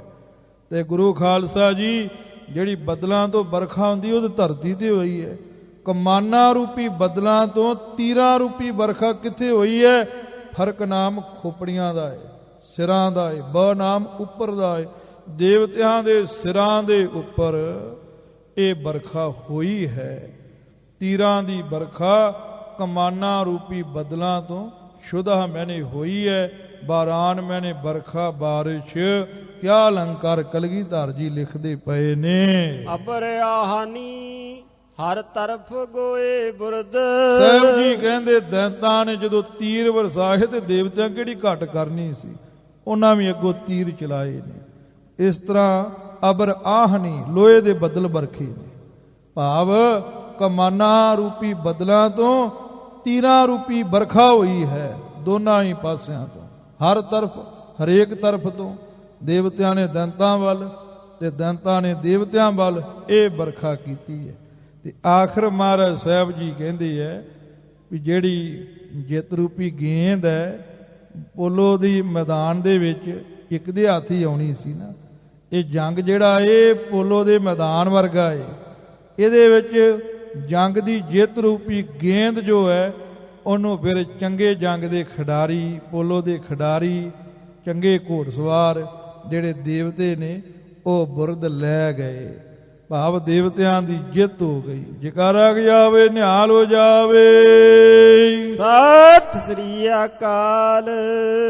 ਗੁਰਬਾਰੇ ਅਕਾਲ। ਦੇਗ ਤੇਗ ਫਤਿਹ। ਗੁਰੂ ਖਾਲਸੇ ਦੀ ਹਰ ਮੈਦਾਨ ਫਤਿਹ। ਸ਼ੁਧ ਹੈ ਤੀਰਗੀ ਹਸਾਰ ਕਿਆਮਤ ਸ਼ੋਮੁਰਦ। ਮਹਾਰਾਜ ਕਲਗੀਧਰ ਜੀ ਕਹਿੰਦੇ ਨੇ ਤੀਰਗੀ ਨਾਮ ਹੁੰਦਾ ਏ ਅੰਧਿਆਰੇ ਦਾ, ਹਨੇਰੇ ਦਾ, ਤੇ ਹਸਾਰ ਨਾਮ ਕਿਲਿਆਂ ਦਾ, ਤੇ ਸ਼ੁਦਾ ਮੈਨੇ ਹੋਇਆ ਏ। ਕਹਿੰਦੇ ਜਿਹੜੇ ਦੈਂਤਾਂ ਦੇ ਕਿਲੇ ਸਨ ਉਹਨਾਂ ਦੇ ਵਿੱਚ ਹਾਰ ਦਾ ਅੰਧੇਰਾ ਹੋ ਗਿਆ ਹੈ, ਤੇ ਦੇਵਤਿਆਂ ਦੇ ਘਰ ਜਿੱਤ ਦਾ ਸੂਰਜ ਚੜ ਗਿਆ ਹੈ। ਤੇ ਮਹਾਰਾਜ ਕਲਗੀਧਰ ਜੀ ਕਹਿੰਦੇ ਨੇ, ਦੈਂਤ ਵੈਰੀਆਂ ਦੇ ਕਿਲਿਆਂ ਵਿੱਚ ਹੋਏ ਹਾਰ ਦੇ ਅੰਧੇਰੇ ਤੋਂ ਇਹ ਗੱਲ ਵਿਚਾਰੀ ਜਾਂਦੀ ਹੈ ਕਿ ਵੈਰੀਆਂ ਦੀ ਹੁਣ ਕਿਆਮਤ ਹੋਣ ਵਾਲੀ ਹੈ। ਕਿਆਮਤ ਨਾਮ ਮੌਤ ਦਾ ਹੈ, ਸ਼ਮੁਰਦ ਨਾਮ ਗਿਣੀ ਜਾਂਦੀ ਹੈ, ਭਾਵ ਵਿਚਾਰੀ ਜਾਂਦੀ ਹੈ। ਵੈਰੀਆਂ ਦੇ ਕਿਲਿਆਂ ਵਿੱਚ ਹੋਏ ਹਾਰ ਦੇ ਅੰਧੇਰੇ ਤੋਂ ਇਹ ਗੱਲ ਸ਼ਮੁਰਦ ਮੈਨੇ ਵਿਚਾਰੀ ਜਾਂਦੀ ਹੈ, ਗਿਣੀ ਜਾਂਦੀ ਹੈ ਕਿ ਵੈਰੀਆਂ ਦੀ ਮੌਤ ਤੇ ਬਰਬਾਦੀ ਹੁਣ ਨੇੜੇ ਹੀ ਹੈ। ਬਰਹੀ ਇੱਕ ਬਰਹੀ ਮਹਾਰਾਜ ਸਾਹਿਬ ਜੀ ਨੇ ਪੂਰੀ ਕੀਤੀ ਹੈ। ਇੱਥੇ ਗੁਰੂ ਖਾਲਸਾ ਜੀ ਕੋਈ ਸ਼ੱਕ ਨਾ ਕਰਿਓ ਕਿ ਇੱਥੇ ਦੇ ਮਹਾਰਾਜ ਸਾਹਿਬ ਜੀ ਨੇ 13 ਬਰਹੀਆਂ ਅਭਿਆਤਾਂ ਲਿਖੀਆਂ ਨੇ ਤੇ ਮਹਾਰਾਜ ਸਾਹਿਬ ਜੀ ਨੇ ਅੰਤਕਾ ਵਿੱਚ ਬਰਹੀ 12 ਦਾ ਜ਼ਿਕਰ ਕੀਤਾ ਹੈ। ਇੱਕ ਤੇ ਗੁਰੂ ਖਾਲਸਾ ਜੀ ਇੱਕ ਕਲਗੀਧਰ ਪਾਤਸ਼ਾਹ ਜੀ ਦੇ ਰੰਗ ਨੇ, ਉਹਨਾਂ ਦੀ ਬਾਣੀ ਕਈ ਵਾਰ ਰਾਗਾਂ, ਛੰਦ ਸ਼ਾਸਤਰਾਂ, ਵਿਆਕਰਨ ਆਦਿਕ ਤੋਂ ਬੇਮਥਾਜ ਹੋ ਜਾਂਦੀ ਹੈ, ਕਿਸੇ ਦੇ ਮਥਾਜ ਨਹੀਂ। ਦੂਜੀ ਗੱਲ ਵੇਖੋ, ਜਿਹੜੀ ਤੀਜੀ ਅਭਿਆਤ ਹੈ ਨਾ, ਉਹਦੇ ਵਿੱਚ ਦੋ ਹੀ ਸ਼ੇਰ ਨੇ, ਸਭ ਤੋਂ ਛੋਟੀ ਹੈ। ਉਹਦੀ ਗਿਣਤੀ ਮਹਾਰਾਜ ਸਾਹਿਬ ਜੀ ਨੇ ਕੀਤੀ ਨਹੀਂ, ਉਹਨੂੰ ਇੱਕ ਵੱਖਰਾ ਰੱਖ ਲਿਆ ਹੈ ਮਹਾਰਾਜ ਸਾਹਿਬ ਜੀ ਨੇ ਰਹਾਓ ਦੀ ਤੁਕ ਵਾਂਗ। ਤੇ ਇੱਥੇ ਗੁਰੂ ਖਾਲਸਾ ਜੀ ਬਾਕੀ 12 ਨੇ, ਉਹਨਾਂ 12 ਦੀ ਬਰਹੀ ਇੱਕ ਬਣਾ ਕੇ ਮਹਾਰਾਜ ਕਲਗੀਧਰ ਪਾਤਸ਼ਾਹ ਨੇ ਇੱਥੇ ਲਿਖ ਦਿੱਤੀ ਹੈ। ਹੁਣ ਪਿੱਛੇ ਆਇਆ ਸੀ ਜਦੋਂ ਇਹ ਗੁਰੂ ਖਾਲਸਾ ਜੀ ਅਭਿਆਤਾਂ ਸ਼ੁਰੂ ਹੋਈਆਂ ਸੀ, ਤੇ ਉੱਥੇ ਮਹਾਰਾਜ ਸਾਹਿਬ ਨੇ ਕਿਹਾ ਸੀ ਵੀ ਮੈਂ ਤੁਹਾਨੂੰ ਨਾ ਸੂਰਮਿਆਂ ਦੇ ਨਾਮ ਵੀ ਦੱਸਦਾ ਹਾਂ। ਪਿੱਛੇ ਮਹਾਰਾਜ ਸਾਹਿਬ ਜੀ ਸੁਣੋ ਅਬ ਕਹਾਣੀ ਦੁਦਲਕਾਰ ਜ਼ਾਰ, ਤੇ ਉੱਥੇ ਮਹਾਰਾਜ ਸਾਹਿਬ ਨੇ ਵਿੱਚ ਜ਼ਿਕਰ ਕੀਤਾ ਸੀ ਵੀ ਜਿਹੜੇ ਉਹਨਾਂ ਦੇ ਨਾਮ ਹੈ, ਕਹੋ ਨਾਮ ਤਿਨਕੇ ਮੁਫੱਸਲ ਸ਼ੁਮਾਰ, ਮੈਂ ਗਿਣ ਕੇ ਪੂਰੇ ਨਾਮ ਤੁਹਾਨੂੰ ਕਹਿਣਾ ਹੈ। ਤੇ ਮਹਾਰਾਜ ਕਹਿੰਦੇ ਪਹਿਲੋਂ ਮੈਂ ਤੁਹਾਨੂੰ ਜੰਗ ਦੀ ਕਥਾ ਸੁਣਾ ਦਿੰਦਾ ਏ ਤੇ ਬਾਅਦ ਵਿੱਚ ਮੈਂ ਤੁਹਾਨੂੰ ਉਹ ਨਾਮ ਦੱਸਾਂਗਾ। ਤੇ ਗੁਰੂ ਖਾਲਸਾ ਜੀ ਇਹ ਜੰਗ ਦੀ ਕਥਾ ਮਹਾਰਾਜ ਨੇ ਫਾਰਸੀ ਵਿੱਚ ਅਭਿਆਤਾਂ ਵਿੱਚ ਸੁਣਾ ਦਿੱਤੀ ਹੈ। ਤੇ ਹੁਣ ਪਿੱਛੇ ਜਾ ਕੇ ਕਲਗੀਧਰ ਜੀ ਨਾਮ ਦੱਸਣਗੇ। ਬਾ ਲਗਜ਼ਿਸ਼ ਦਰਾਮਦ ਜ਼ਮੀ ਕਾਰਜ਼ਾਰ, ਇਹ ਪਹਿਲੀ ਅਭਿਆਤ ਵਿੱਚ ਇਹ ਜ਼ੱਜ਼ੇ ਨੂੰ ਸਿਹਾਰੀ ਇੱਥੇ ਗੁਰੂ ਖਾਲਸਾ ਜੀ ਸ਼ੁੱਧ ਹੈ, ਇਹ ਠੀਕ ਕਰ ਲੈਣੀ।